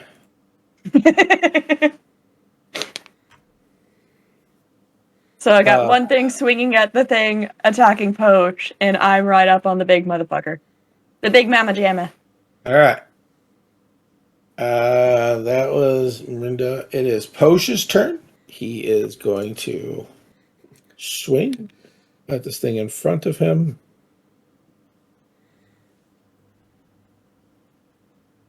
With his longsword, he cuts through this thing as it drops to Icker right before his feet. And then he goes and helps his friend. He's going to move 5, 10, 15, 20, 25, 30 as well. Yeah. And he says, he says a phrase in Elvish, very quickly, very muttered. And because it's Elvish, the two people that could hear it are a little bit too far away from the whisper. So I don't have to worry about exactly what he says. As he places a hand on G-Mine, you watch a radiant glow flow through him as he seems to gather up some hit points. Yay. That's all I wanted. Tayson could die. It's fine. If we kill any of the NPCs, I'm going to feel so bad. Especially the ones that we've named because of people in the chat. Oh man. Oh man. Mike, I literally just noticed the fucking country Furby behind you in the corner. Don't worry about that. Don't worry about that. You watch as G-Mine, all the blood seems to go back in. Almost every cut that he had close up as he looks at this thing, laughing now, holding just the greatsword in his hand. The thing laughs as it puts all of its force into trying to kill Mirinda.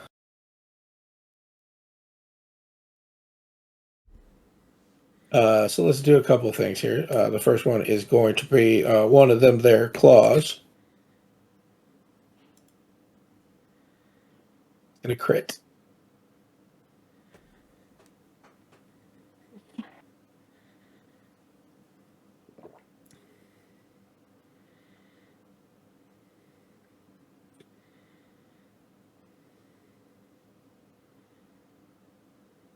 "38 points of slashing damage as the claws rake across you." Jesus fucking Christ, I'm down. It will finish its attacks on G-Mine. That'll hit.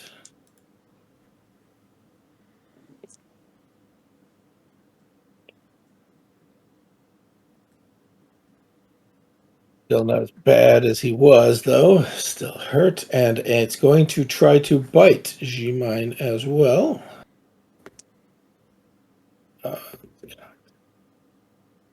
And will meet his armor class. With the +2. No. Yeah, this one's a tough one.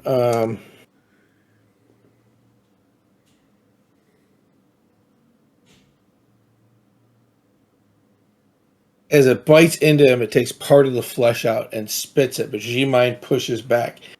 Really wobbly, now bleeding out of his neck. There are no more small things because you killed them all, so it's G-Mine's turn. All right, can you finish this, G-Mine? Come on! Right?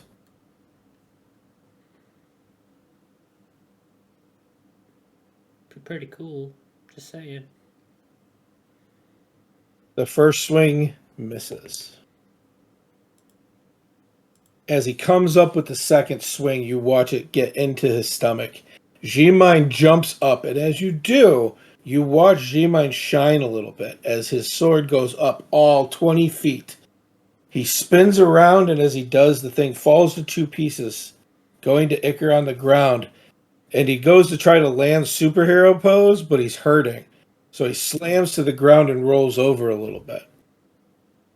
Just as this time, you see what looks like an angel with a great sword drag a giant pit fiend right over you guys and drive its greatsword into its throat. Ride it just over you. It's going to land and slide in the area where I'm pinging right now. As the greatsword comes out and it turns, you can now see through the celestial form. Dawn Knight Ava Nalo, who is now looking more angelic, and male features of an angel surrounding her. They fade a little bit. The wings are still there. She just says, "You're good? Good." And she flies back off into what seems to be the battle that is dissipating before you. And we'll take a break.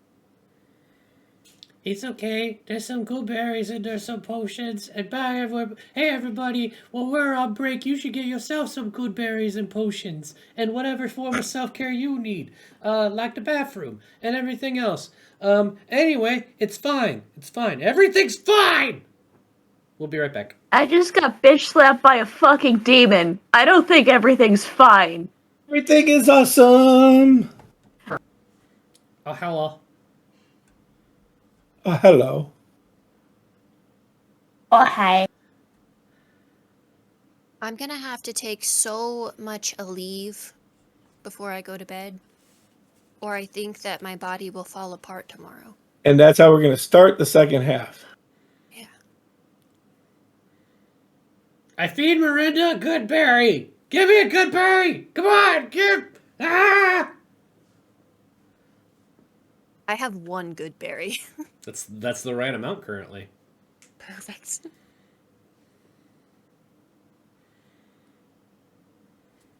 You run up to give Miranda a good berry.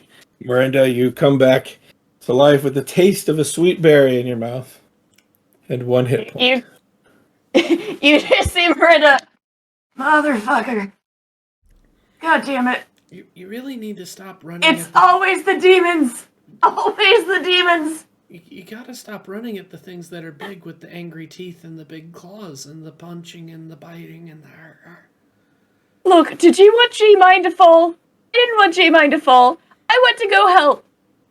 And I got my ass beat for it. Okay. So I'm going to go solve my pride in the corner now. No, I appreciate it. I'm sure G-Mine probably does too. But like you G-Mine, seen it. Okay. G-Mine puts a hand on himself and you watch all his things close up again. And then he leans over and he says, "You don't look that bad." And he will cast Cure Wounds on you. You just see her do a double finger salute and go, "Thank you." And you'll get 15 more hit points back as he heals you. In my head, he said all of that, and you mostly understood it because he said it real fast, and then he did it, and then after he did it, he went, "Whoa," for about 6 seconds, and then he's fine. Because haste is a dumb spell. Yeah. Are you okay, Tayson? Oh, yeah, no, I'm great. Hey, what's going on? And can we get kind of like a purview? Like you said, that like battle was dissipating a little bit, but Yeah, you watch as literally demons get overwhelmed by guards. The rest of the battle seems to be done. At one point, you see the queen with a rapier on top of a larger demon with the rapier in her throat. Pull it out, and you watch the spray. It turns into ichor right below her. As she scans around, looks your way, sees you, waves. looks the other way, puts it together, starts shouting orders. Lock down the gates, do this, do that. And starts making a way back to you guys as you watch Hendrik come from one area, Rendith out of nowhere standing next to the queen as they seem to walk back over to you. Hi, uh, this is Ben. It was unexpected. Yeah. Um. mm, I have questions about motivations and stuff, but is everybody okay as far as we can tell? Like obviously not, because demons and Yeah. A couple of the guards laying right around the area you're in, dead, throats ripped out, and other things. For the most part, the queen says, could have been worse. um. So we're facing like all of like this demonic army and stuff. Um, the fact that we're all okay seems weird, right? Well, the queen holds up her arm and you see lashes, and she's like, well, I don't know what you mean by okay. Like overrun us. If they were all here to overrun us, kind of okay. Like we fended them off pretty well, and I don't know, seems kind of weird. We knew they were coming. It was the Oh, bigger ones that we thought were going to. We knew they were coming because the reports from the Dark Forest, the destroyed towns, they were coming up, but they should not have been here yet. right. So we Whatever did. this force was Okay. is different. Okay, so this wasn't like a dinner party disguised as a, oh, by the way, help us defend the city. Okay, cool. No, in fact, I need to make sure. She turns to her guard. Check on Morgan. See if she's okay. Let them know that it's safe to come out now, and you watch the guard run off.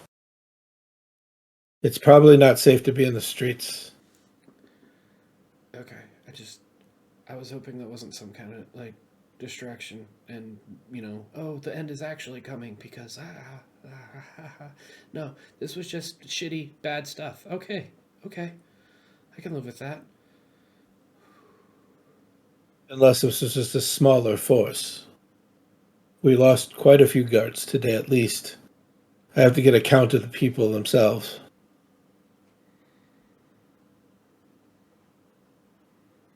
Um, yeah, that's, yeah, sorry. Wasn't really looking at the broad scope here. Please take your friends inside. If we need you, we will call for you, I promise. You did well today. Hold on, what are you doing? To go find out how much of my kingdom is suffering.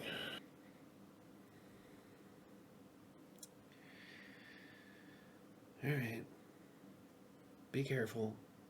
Otherwise, otherwise I'm like one further away from it, or one closer to it becoming my kingdom, and I don't know.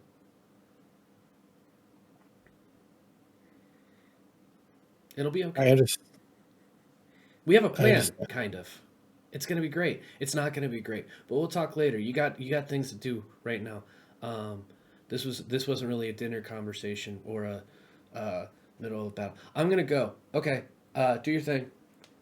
Bye, Your Majesty. Aeson, in any instance, you can make me laugh. She turns and walks away with Rennick and Herrick and Rendith. I didn't say any jokes.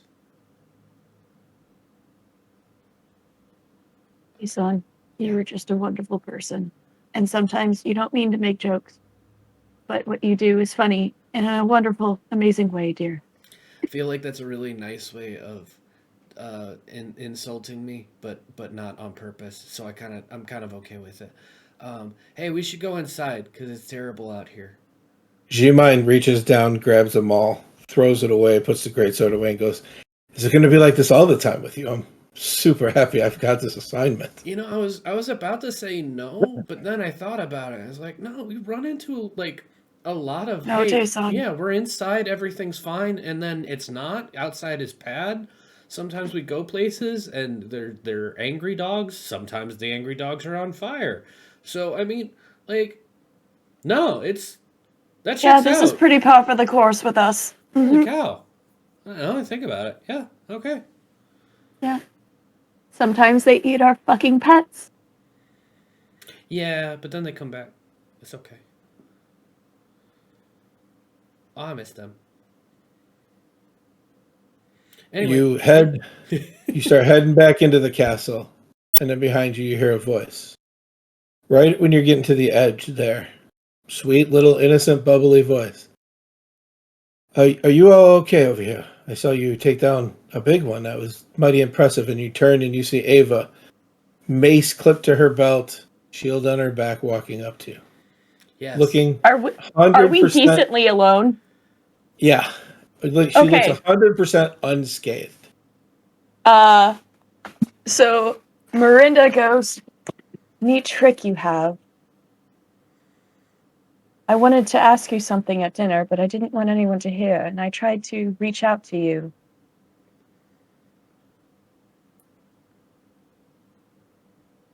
We may have some things to talk about in time, but know that I'm not your enemy." Stroop, what are they talking about? Miranda just goes, "Cool. I need a fucking bath now. I hurt so bad." She says, "You look terrible." And she reaches over like she's looking at something on your neck. And she says one word, just Oxios.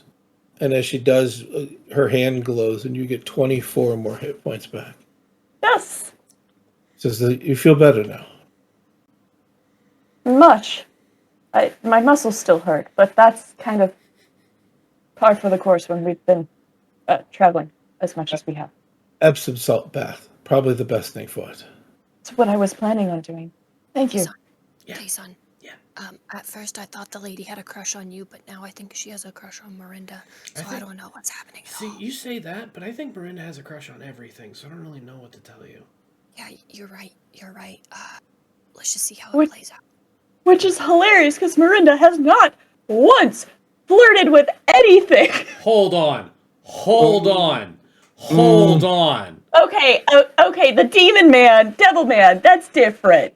Is it? That's different. That's one person. One person. Everyone else, she has not flirted with. In fact, she's been the mom friend the entire time. I am just going to refer to the same thing that I always do.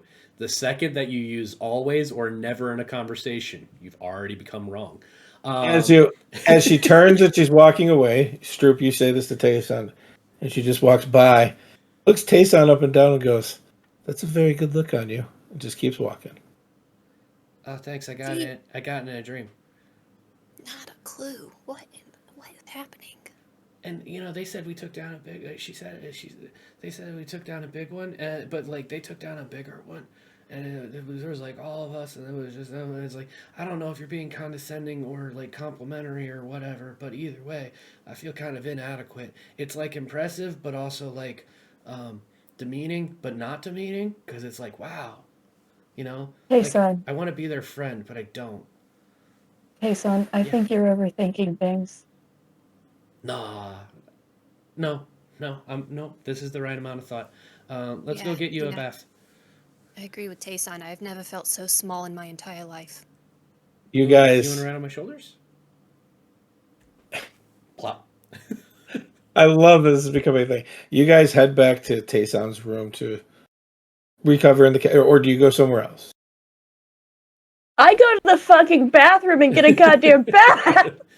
You're gonna get there eventually, but right now, This is recoup. This is the aftershock time of demons inside the walls of Remedigan.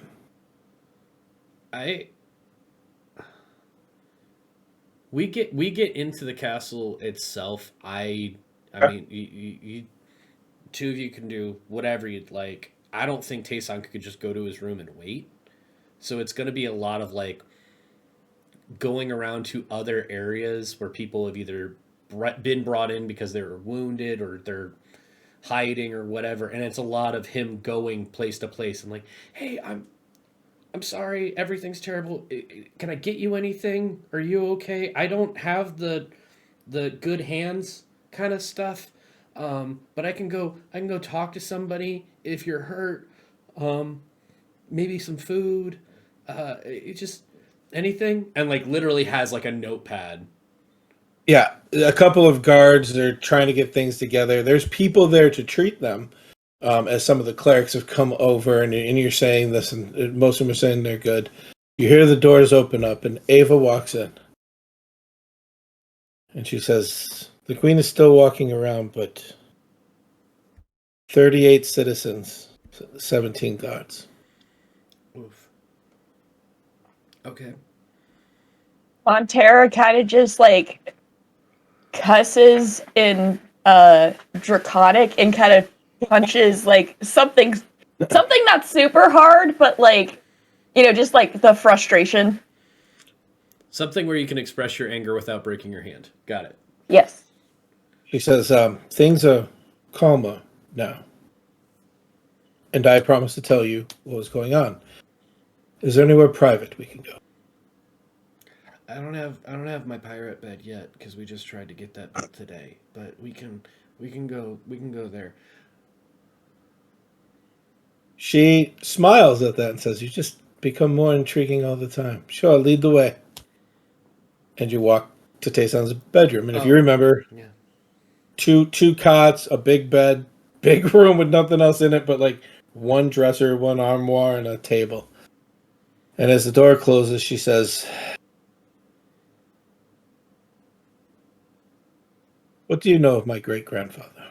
And she places the mace down on the table and sits down. And we do a history check. Sure. What have I come across in the fucking books? You know that her great-grandfather, honestly, without rolling, because you've all read the book, is a hero of diaspora who stood up against demons, rallied the people, was the youngest Dawn General of the time, was married for a short time, has 2 children and offspring, but died in a demon uprising in diaspora, where the story says to save the King Atlas's life, he took a portal to the abyss to return his soul. And in doing so, wiped the name of a demon prince gone. And if you have ever done any studies, you cannot find the name of that demon prince.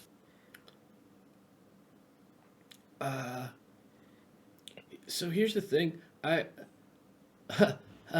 If you had talked to me like a couple months ago about, tell me about what you know about this parental figure or ancestry or anything like that, I don't know, just whatever the stories are and stuff.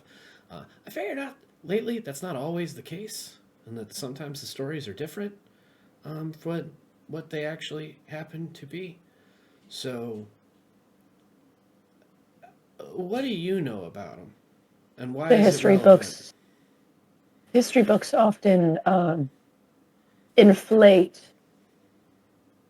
the happenings because history is written by the victors. Yeah, that.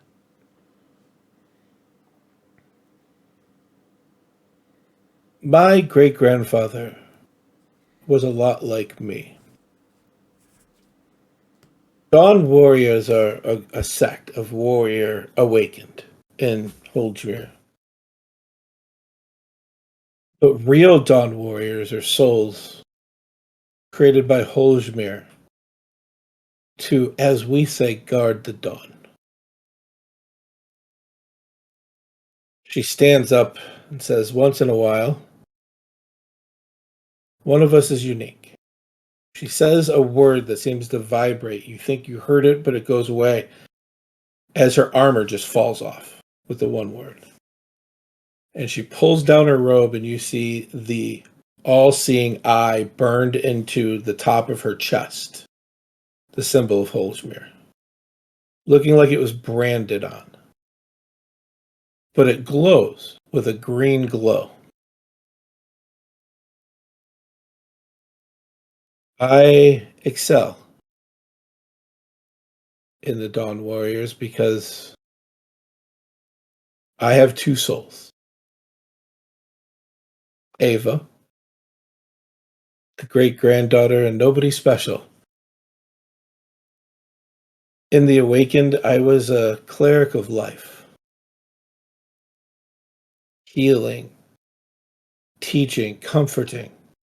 The hardest thing I had to do was bonding ceremony. And then one night, the soul came to me. And now I live with the soul of vengeance. Creation is, in its part, wholesome, peaceful, beautiful. But there is a terror to it that most people don't know. That Yes. spirit is in me. I can let parts of him out to help me fight. It helps my warrior prowess. Just like my great-grandfather, a healer that can kill. I am a conflicted soul at best. I feel that. Conflicted souls. Tayson, What? you're not wrong, but why did you have to say it? Because acknowledging it is important, right?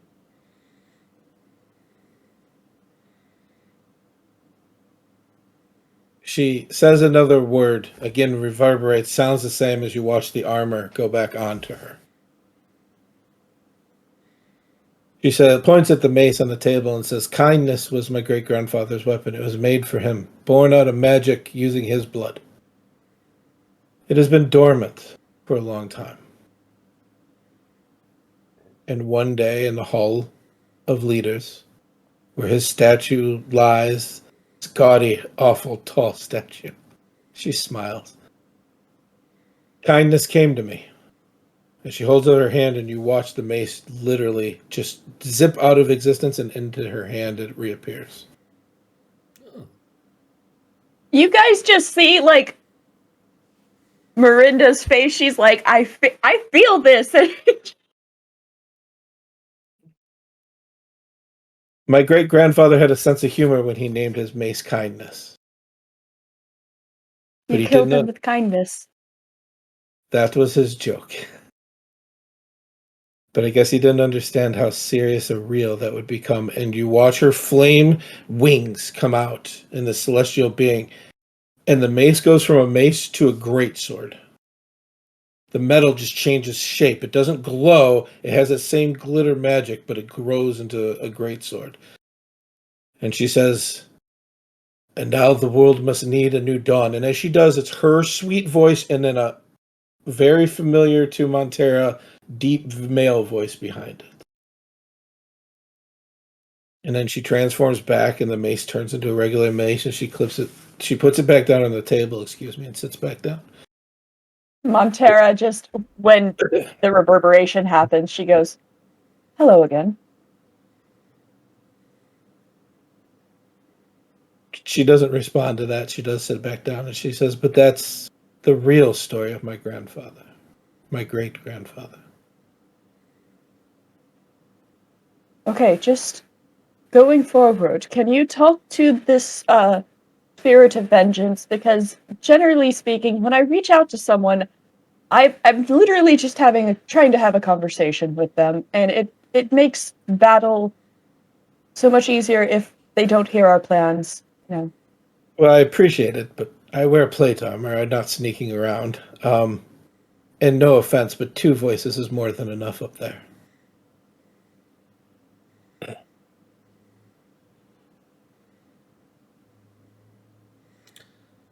It's nice to meet all of you. So, why are you here? Abagard asked for Dawn Warriors to be sent for something that was coming. Yeah, okay. Reminded King Atlas and Queen Althea, my great aunt and uncle, that Remedigan, not Redigan, but Remedigan came to our aid when we needed it. I volunteered, and so did all my Dawn Warriors. Okay, how long are you here? A very good question, but Okay. until we're not needed. Okay, cool. I think when things calm down for a while, we might have to. We're gonna have like a tonight was a dinner party thing. I think we're gonna have like a war council thing, and with some plans and stuff, and it'd be very cool. It'd be very good if you were present, because yeah, Avogard's right. There's some stuff coming that's pretty bad. And I think you are someone that would be information that it would be important to discuss that with, as well as many others. But yeah, you specifically, with the invite and stuff. Before we get there, though, Mm-hmm. I told you my secret. Yeah. Tell me yours, as she looks at Tayson.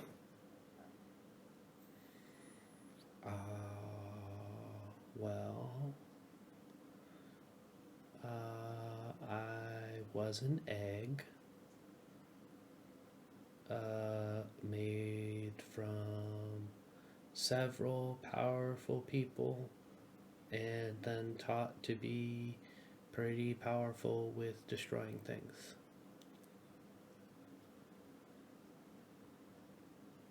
He was never an egg, but pretty much yes, that. But one soul? I think so. There's been a conversation, like I picked up a passenger along the way, but he only talked to me the one time, and I told him that, like, hey, that's cool. Just don't bother me unless we have a reason to talk. And since then, he hasn't said anything. They haven't said anything. I don't know. I haven't really asked. I should probably ask at some point. The only time I met him, they were just kind of like this, like, blood entity thing. Hey, Axe, what are your pronouns? Oh no, I wasn't even talking about that. Oh wow. Oh no. As he says this out loud, would Stroop and Montero roll me a history check really quick?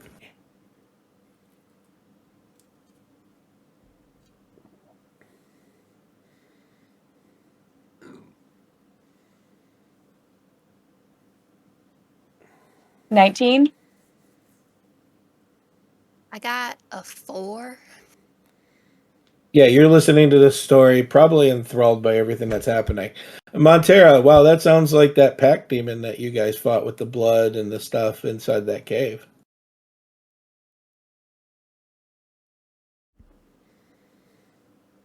Yeah, that was a packed demon that we came across. Okay. Blood, and that was in the cave. Yeah. Yeah, that one.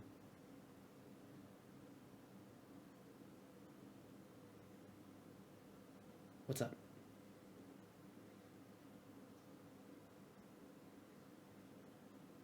Hey, son, did you make a pact? I don't think so. I'm sorry, you cut out on my end for a second. Did you say I don't think so, or? Yeah, I said I don't think so. I don't think so.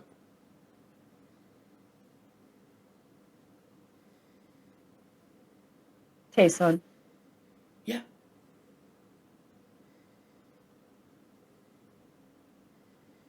You don't. Never mind. Never mind, hey, son. I think he said that he liked it here. And I said he could stay as long as he wasn't like a problem. But if he became a problem, I was going to kick him out. And he was like, okay, that's agreeable. Ava says, did he use the word agreeable?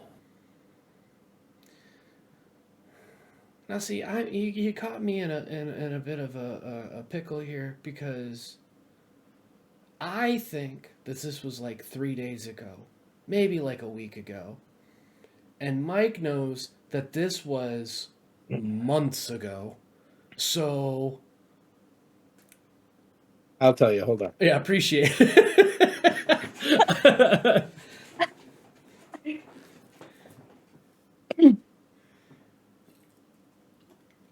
Like, I am familiar with what I did.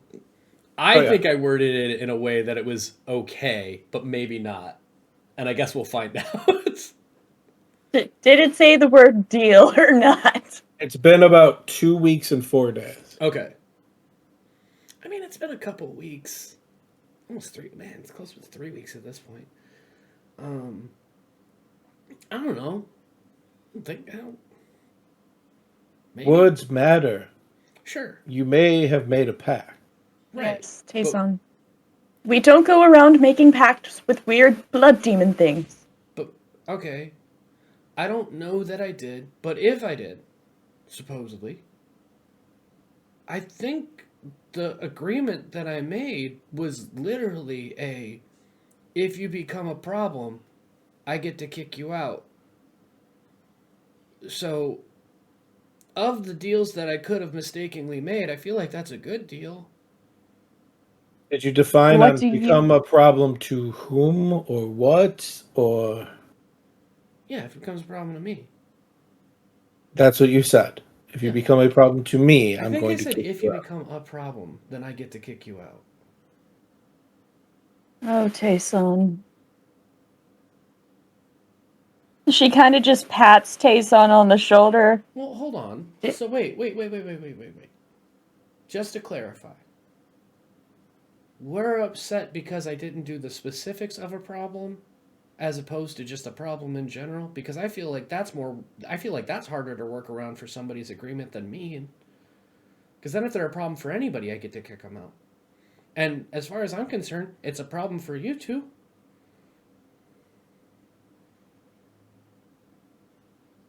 Hey, get out. It's not necessarily a problem. It's about word. It's about wording, Tayson. Sure. That's what we're trying to find out, because depending on how things are worded, then that becomes a problem, or is not necessarily the best, but it's not a problem. I don't even know if I got anything out of it, to be honest with you. Like, I didn't get it offered anything. I think they just said that they wanted to stay for a while, and I said, that's fine, but if you become a problem, then I get to kick you out.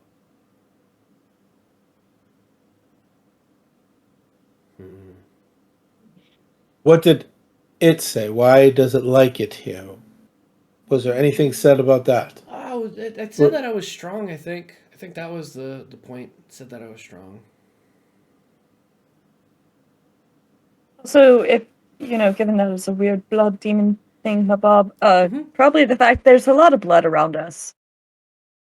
We don't go around intending for problems to follow us, but it does tend to follow us. Yeah, but I haven't, taken any blood or anything like that. I'm not saying you did. I sensed it at dinner. There was Oh. something different. Okay. Well, I mean, do you want me to try and talk to him about the terms and conditions, or do you want me to just chill? I don't. They're not my terms and condition. I was just What's wondering. the fine print on this? That's literally what you're asking me right now.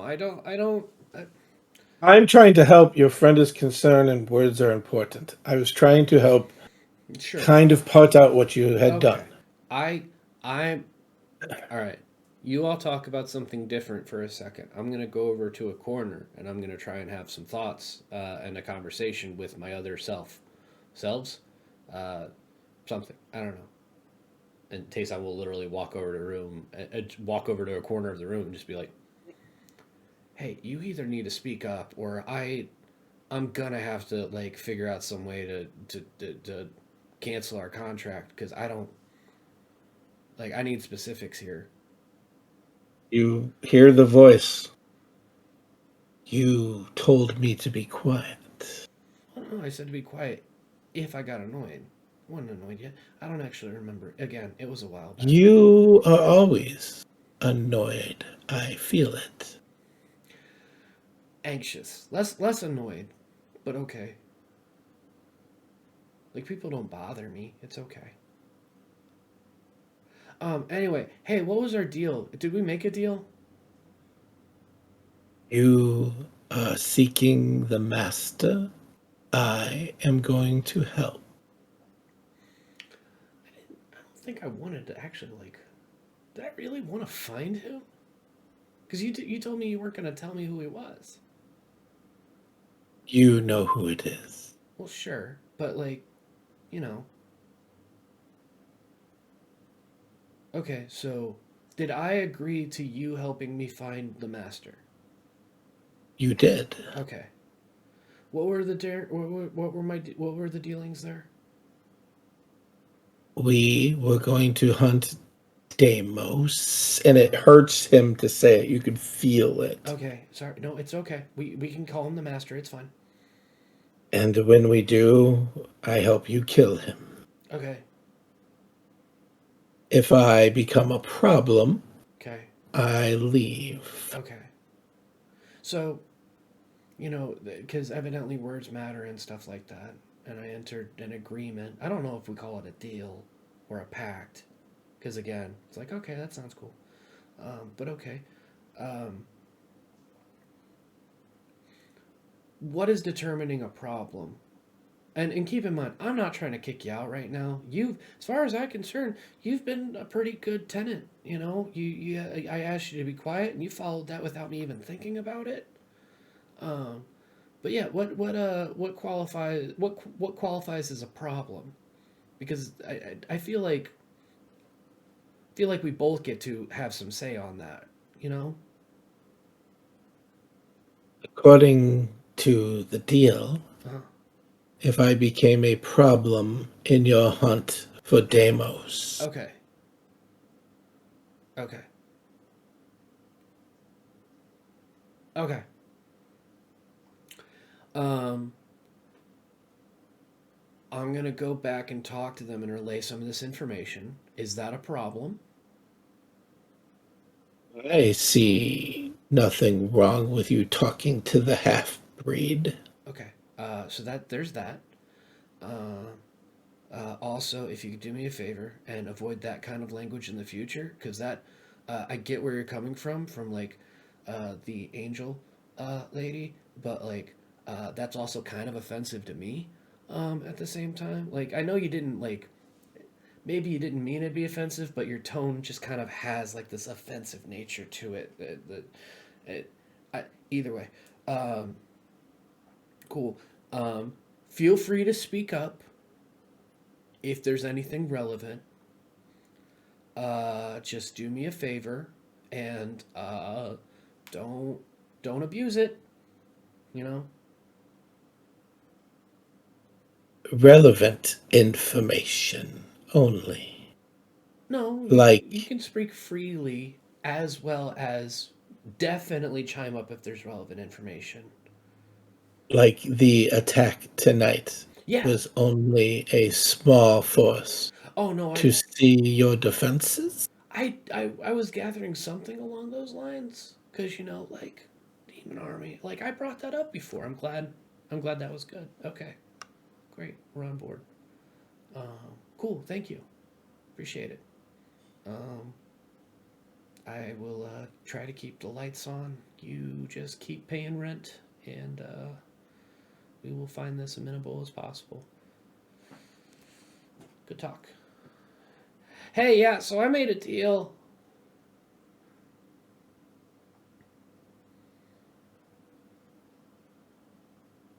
You just see when Tayson says that, Miranda literally just goes, God damn it, Tayson. I love you, darling, but sometimes. Oh my gosh. I mean, What was the deal you made? so the big goal that the three of us have, that Ava and Co. I'm very looking forward to bringing you in on this venture. But that goal that we all have, they're going to help us facilitate that goal. And if at any point they aren't helping us facilitate that goal, then they become a problem. And then What do they get out of it, Tayson? I think they just get to hang out. That's never how a pact works, Tayson. That's not how a pact works. Hold on. Hey, answer your question for me, please. I get revenge. Oh, revenge. Much better than that. Revenge. Revenge for what? I mean, I can keep asking you I can middleman it, or you can just answer her questions and then I'll relay it back. But you know you can answer her question. Is it revenge on me? Because that would be mean. No. Oh, great. So who's it revenge on? The master. Oh, the master. Okay, then who the fuck is the master, Tayson? I Is it Deimos? Is it, I don't know, fuckadoodle doo? Who? You don't know what fuck-a-doodle do you? I'll be back when it becomes important. Okay. He left. He didn't like the conversation anymore. I'm assuming Deimos, because bad. And also because his deal is specifically for him to assist us in the said removal of. Hey, I'm just gonna bring you in because we're gonna talk to you about this in a little bit, and now we're literally avoiding the topic for the first time ever because and I don't know why, because we're just gonna bring. Hey, so we're gonna kill Deimos because he's not dead, and we've got a plan for it, and evidently, I already have a dark passenger that's gonna help us there. So, neat. It's a demon, Tayson. You can't trust demons. Well, here's the thing. Didn't mean to. I didn't know that we were making a contract because I didn't sign anything. Would you like me to rip it out of you? Tayson, I mean, I can just ask. contracts don't have to be written. I mean, I thought they very specifically had to be written. No, there are verbal agreements that count as contracts, legally and magically speaking. Have you never met a djinn? Probably not. I mean, I never asked anybody before, if they were a djinn or not.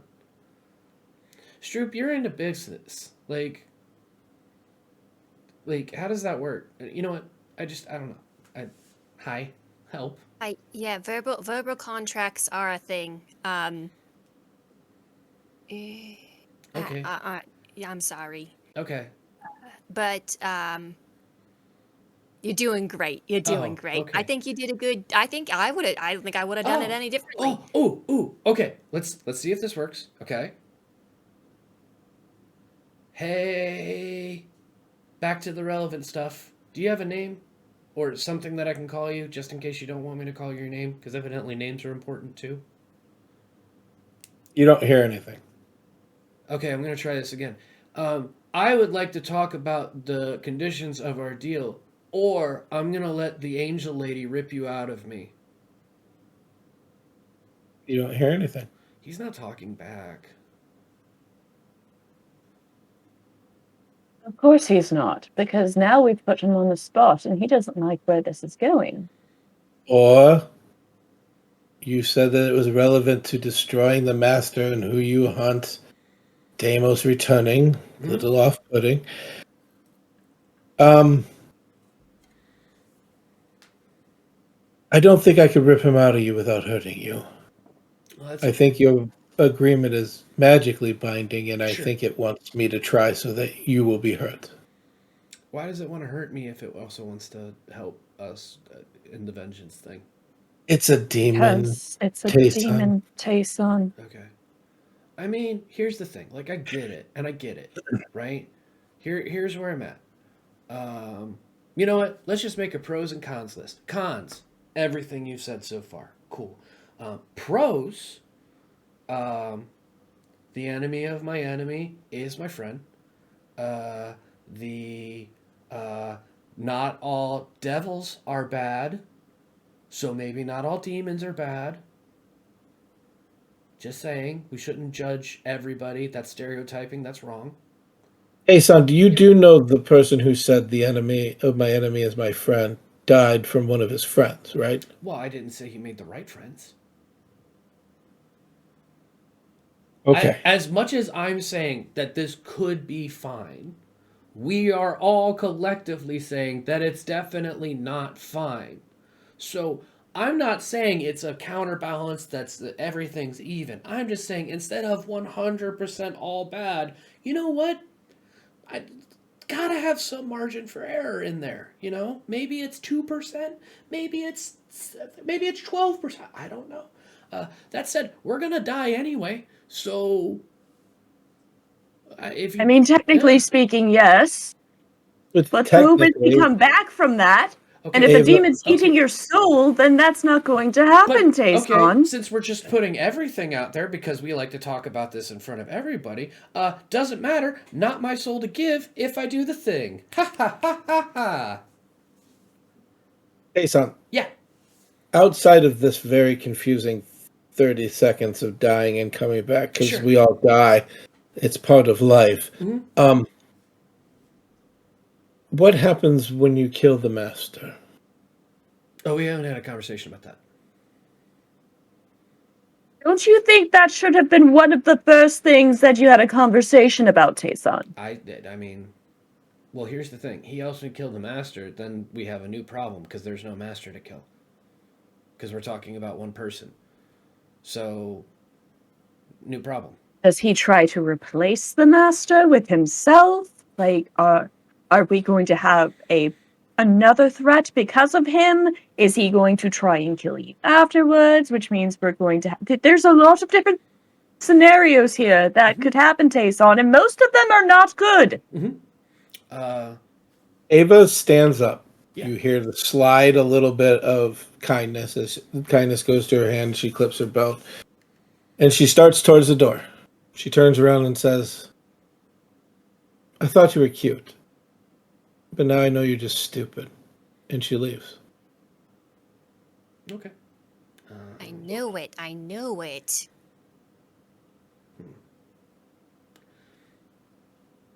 That somehow hurts more than I thought it should. Okay. Cool. Hey, son, we love you, but sometimes. Tayson, I would not have done anything differently. You cross one bridge at a time, and that's okay. So you're gonna say that after the new friend is gone? This is where I have some backup? She's very intimidating. She's a very powerful person, and I'd get nervous. You're a very powerful person. I understand Miranda. that doesn't mean anything to me. Miranda is just over there with her hands on her face, palming, and she's just like, they're young. I'm running to the They've door. never dealt with the Fae. They've never dealt with Jinn. They've never dealt with anything like that. It's okay. It's all right. I'm sorry, you said what? I'm running to the door. Okay. You run to the door. Yeah. Nothing stops you. Open the door. Okay. Look. She's walking away. She hasn't got very far. If it's as bad as you say, okay, rip him out. It'll hurt. Okay, fine. She stops. She turns around. Says, okay, let's try it. She walks into the door. She says, close the door. Okay. I close the door and I'm still in the Juniper's gift. So I'm Juniper. Okay. Hey. You walk forward a little bit and she says, catch. And she throws kindness at you. Oh no, too heavy. I catch it, clunk.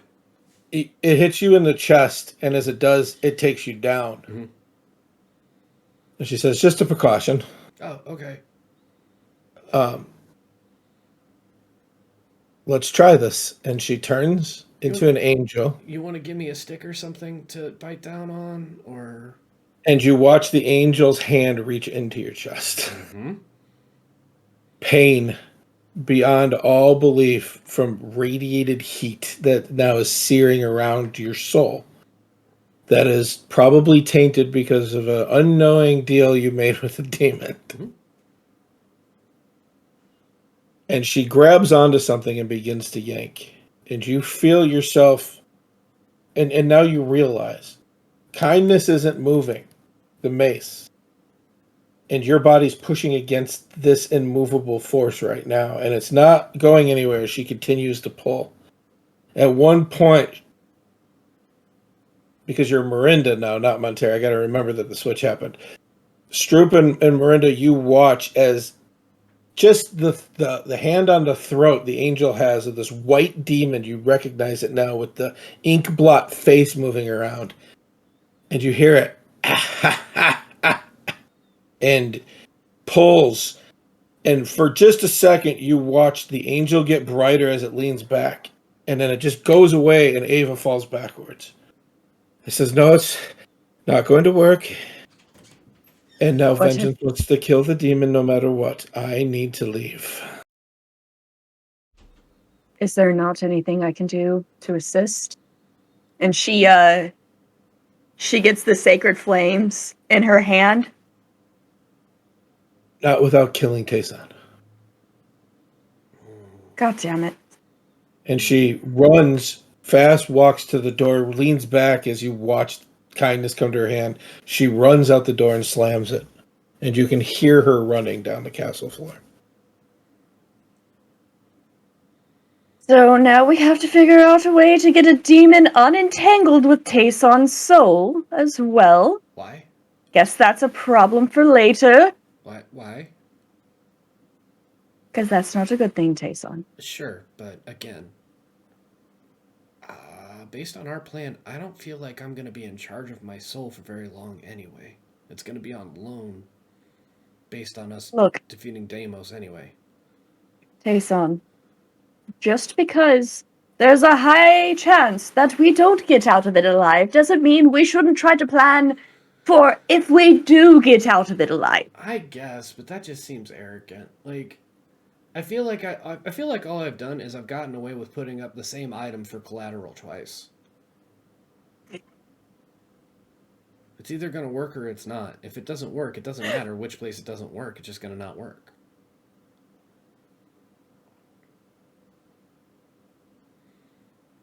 I think that is a great way to look at it. And you should not think that's a great way to look at it. If anybody should disagree with me right now, it's you, business lady.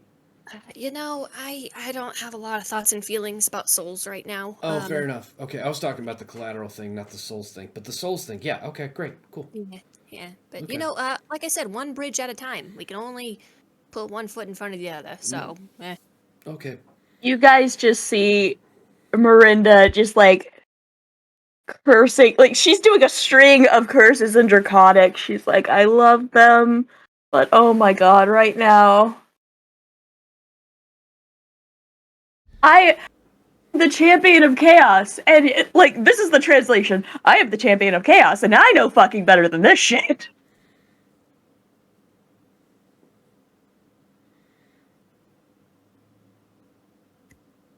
After a long while, you hear a knock on the door.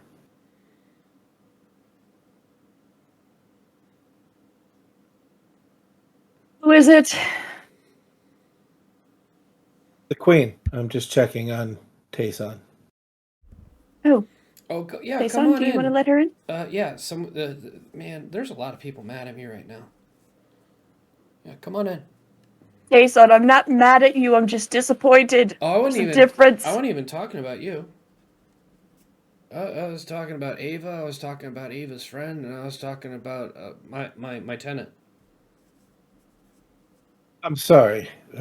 Sounds like I'm walking into a conversation and I have zero information about it. Hey, welcome to most of our time together.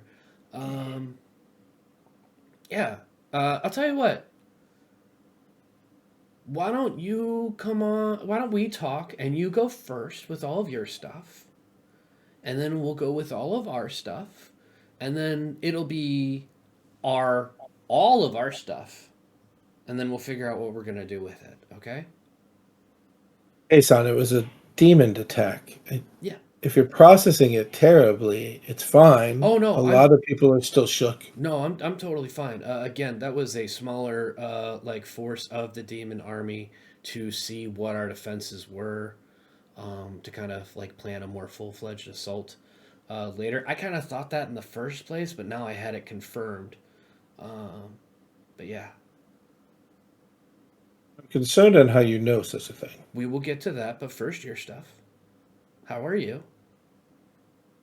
I am a little hurt, but I'll make it. Okay. Miranda puts her hand out and it's glowing. Would you mind?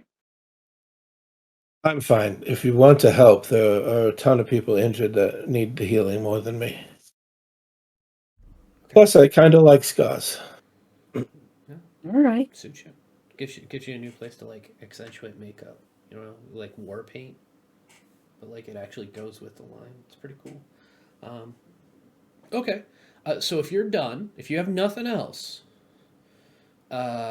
we can talk about some stuff. But I want to make sure you're good. She goes, I'm interested, and she takes the seat that Ava was sitting in. Okay, now great. that it's out. Okay, great. So in order, Dark Forest, Plant Psyllium, everything Stroop said at dinner. That all happened. Great.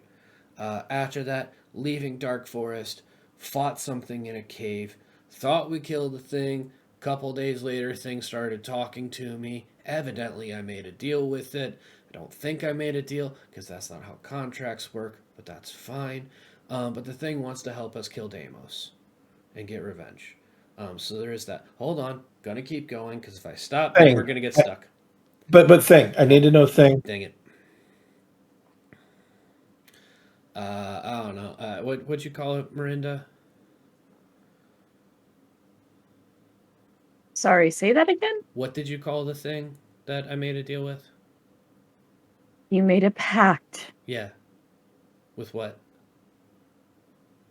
Apparently, the blood demon thing that we got attacked by in the Dark Forest. Okay, so that. Great. Caught up on that. We'll get back to that later because it comes back full circle around the end here. Went to Adishmira. They were actually pretty welcoming. I think I was worried and I didn't need to be, but that's okay because we're all here. It's fine. But Avigard met up with us there, talked about some stuff, about how Deimos has survived, and the reason he survived is because he's always been, fine, basically, in his own home territory, so we have to be able to go to his home territory to defeat him there for him to actually be able to be permanently removed.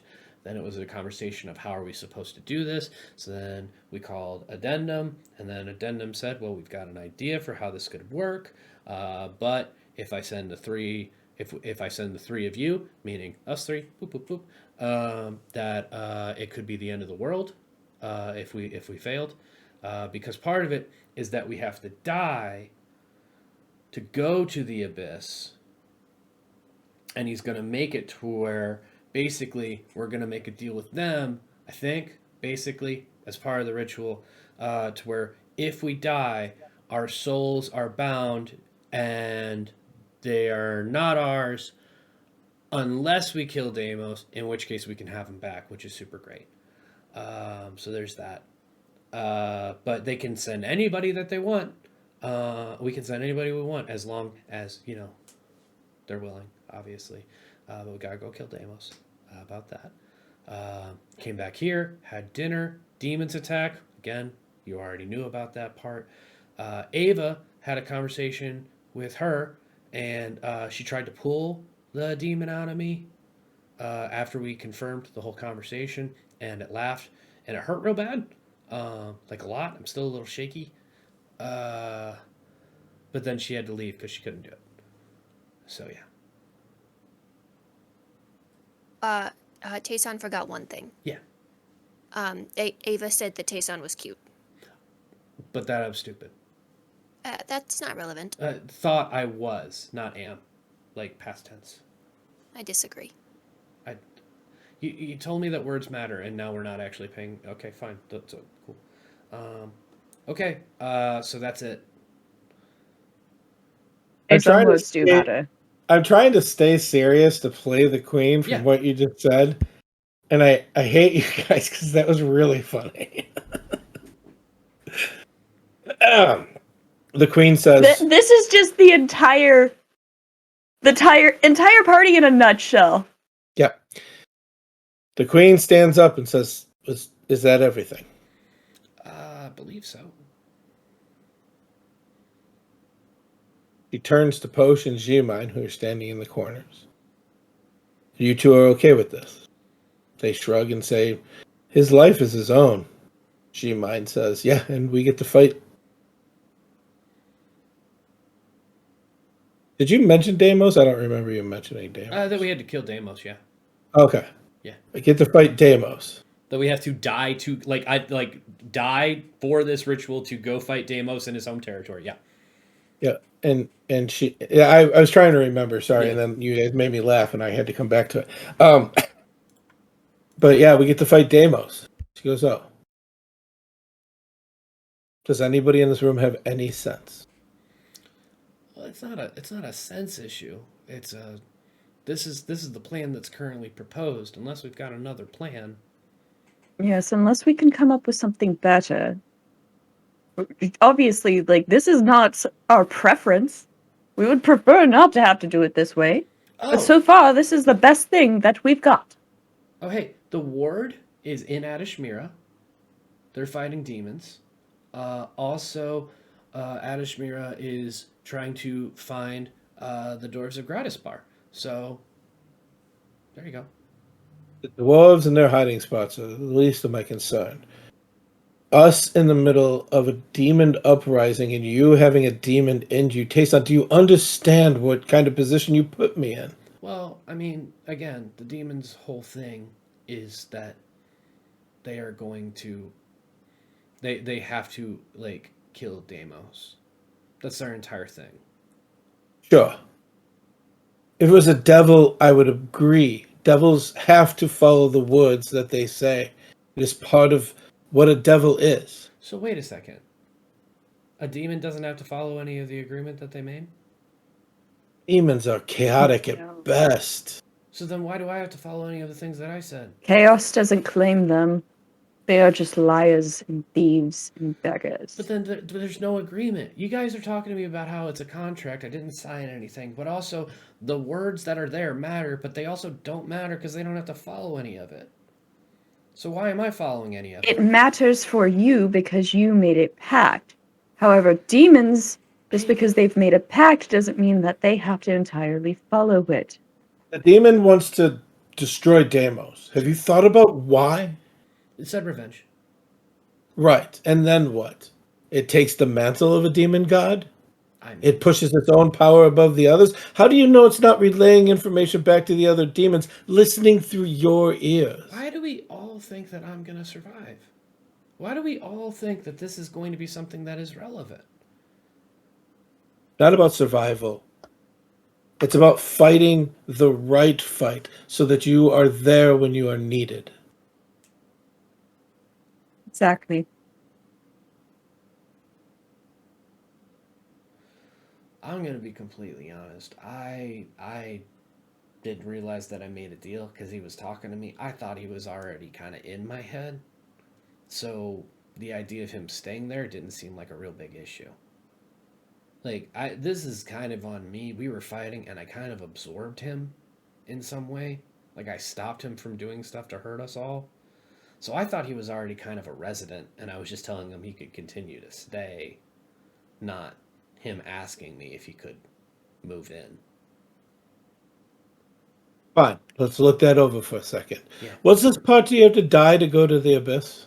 Oh, yeah. So Deimos has to be killed in the abyssal plane. I got that. While he's also being killed on the material plane. Yeah. Okay, so that has a weird sense to it. Sure. But let's go back to the dying to get to the abyss. We called in Addendum to ask if there was any way that he could help us get to the abyss, because Avagard brought up the fact that this was, the real issue, but also didn't have a way for us to get to the abyss, and we couldn't think of one, so we asked Addendum. Addendum came up with this plan. It's like, I'm all right, just going so to we point can- out most of the time when I've gone through to different planes, it's not been on purpose. I kind of just go yeet, and I'm there. So I don't have a way personally either. And so Addendum told you of a way to get there. Yeah, Yes. that he could provide a way. That's all. I'm sorry. Rewind a little bit. Yeah. How is he providing the way? It'd be a ritual. We need some help. Again, we didn't have this conversation to flesh everything out because we were gonna have to have this conversation to figure everything out more collectively than just the three of us. So this is the start of the conversation. He's full of information. If he knows of a way to get you there, he is a devil after all. Right. This is home plane.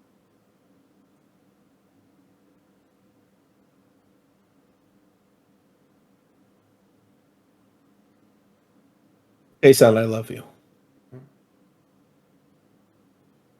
You are to stay away from every war planning that we have. Okay. Anything that has to do with strategy, you are to avoid. That demon cannot share the information we give to its forces. I get it.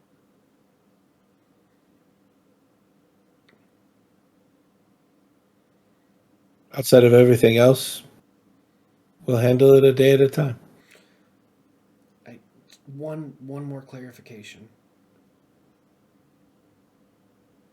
If the pact that I made was that he was to assist us in killing Deimos, that is what his job is, and if he ever becomes a problem for that, I get to kick him out. If he is to hinder our war efforts against the demons, that is all by itself a problem. No. Because it's not stopping you from defeating Deimos. It's stopping us from being able to get there easier. Not if you have to die. That's one plan. It wouldn't be a problem in what you're telling me the contract is. As long as it doesn't make a problem for you to kill Deimos. Fair enough. All right. I'm sorry. I thought he was already there. I didn't realize that it was making a deal for him to move in. I'm sorry. No, I'm sorry. I should have told you more about the world and how it worked. I mean, I don't think you can take the blame on that one, but that's okay.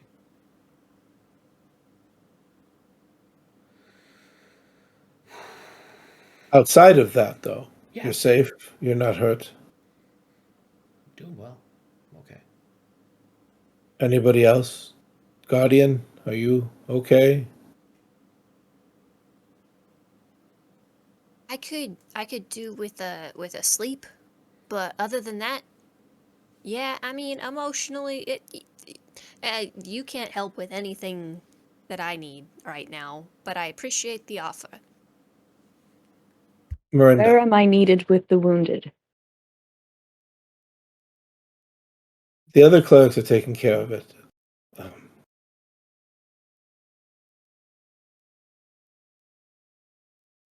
If they need you, I'll tell them where you are, unless you leave. I'm not stopping you, but if you tell somebody, at least we could find you. I'm not going to leave. I'm going to stay here. For now, I think they pretty much have got it together. The Dawn Warriors are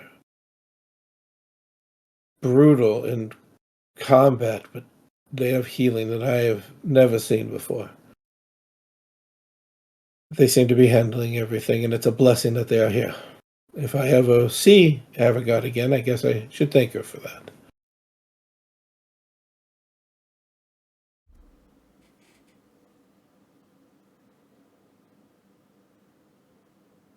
If you'll excuse me. And she stands up. Walks over to Tayson, and she embraces you hard.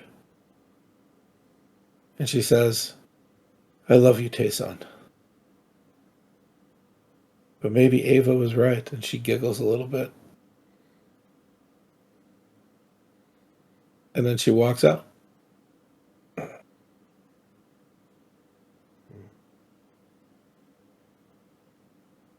And you three are left in the room.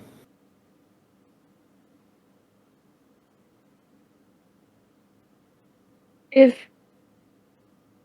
we have nothing else to discuss, I want an Epsom salt bath.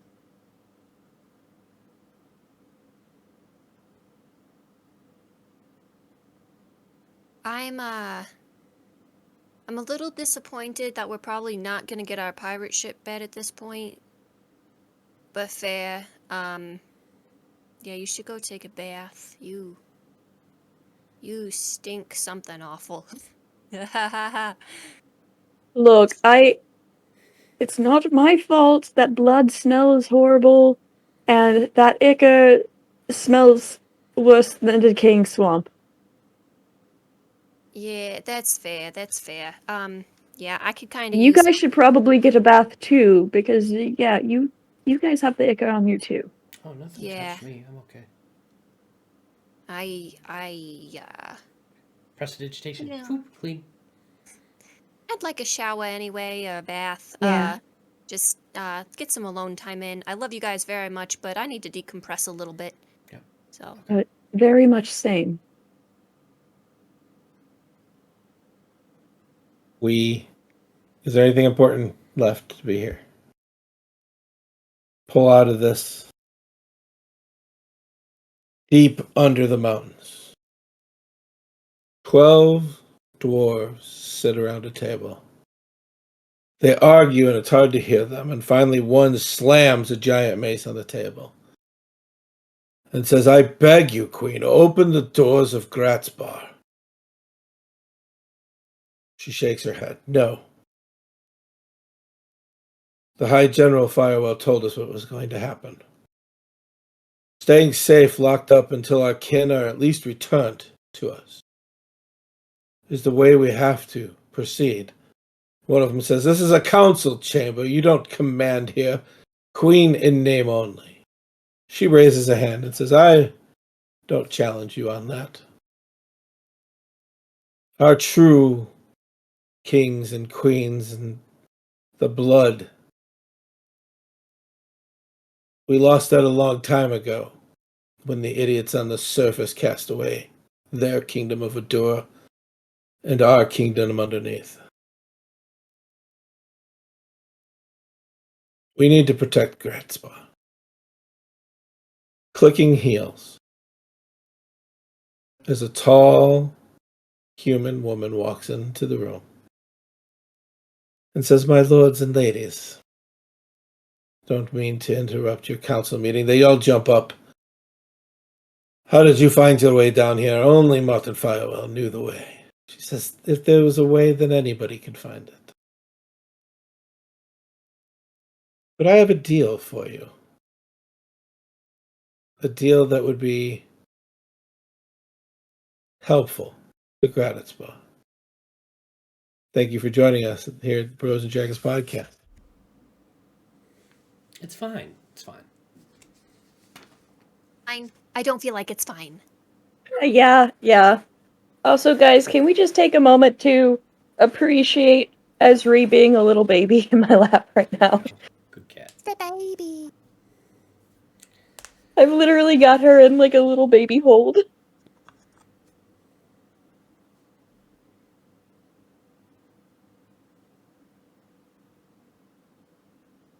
Doc, do the thing. I don't do my thing until you do your thing. Thanks for joining us, everybody. Appreciate it. Thanks for following along with the channel. Thanks for catching up on the podcast itself, whether it be on YouTube or on any of the thousands of different ways that you can get podcasts, because there's a lot of them and I don't understand, but everybody has their preference. So you know what? Whatever your preference is, we prefer you to keep listening to us because I appreciate you. Lissa, tell us all of your things.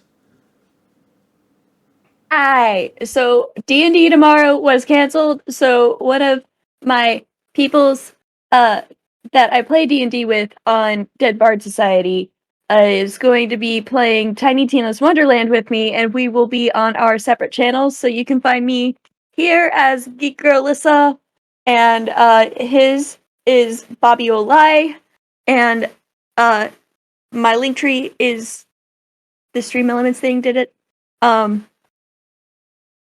And tomorrow night we have a post-mortem on the Monster of the Week game that just wrapped up on Vampiric Touch and I'm upset because it was a really great game. And yeah. Hannah, tell us all your things. My name is Hannah, and I walked some dogs today. But I also narrated an audiobook called The Walking Doctor by Lucienne LeBeau, and it's pretty good, so you should check it out. And it will help fund my life that is definitely not falling apart. I want to say Doc Go, but I also like want to stay here. Like, blink That's blink if you're in trouble.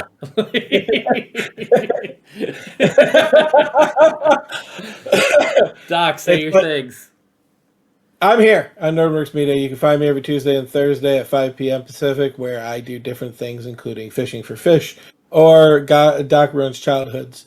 As our first podcast release of that is going to be released as soon as I figure out what actual art I want to use for it. That's been I have everything I need. I just need the art to get it to move. Outside of that, yeah, you can always find me here or in the Discord playing around and setting up games that I don't play in, like the beautiful Hello There, a Star Wars story on Sundays. Yeah. Everybody, thank you for watching. All the things that Doc just said, they apply to me too, because I live here. That's what it is. Except his is on Wednesday and Friday mornings. Yeah. But I'm on when there's time. The real point is, come out. There it is. Come on over. Yeah. There's going to be things happening. Just hit that button that tells you that it'll tell you when things are up. We're pretty good Follow, about like, putting and subscribe and stuff. all of those. I didn't say subscribe. There's a thingy you can just get alerts. You know. But from all of us, remember, love one another. Keep it nerdy and live your dreams. Later. Bye-bye. Are we muted?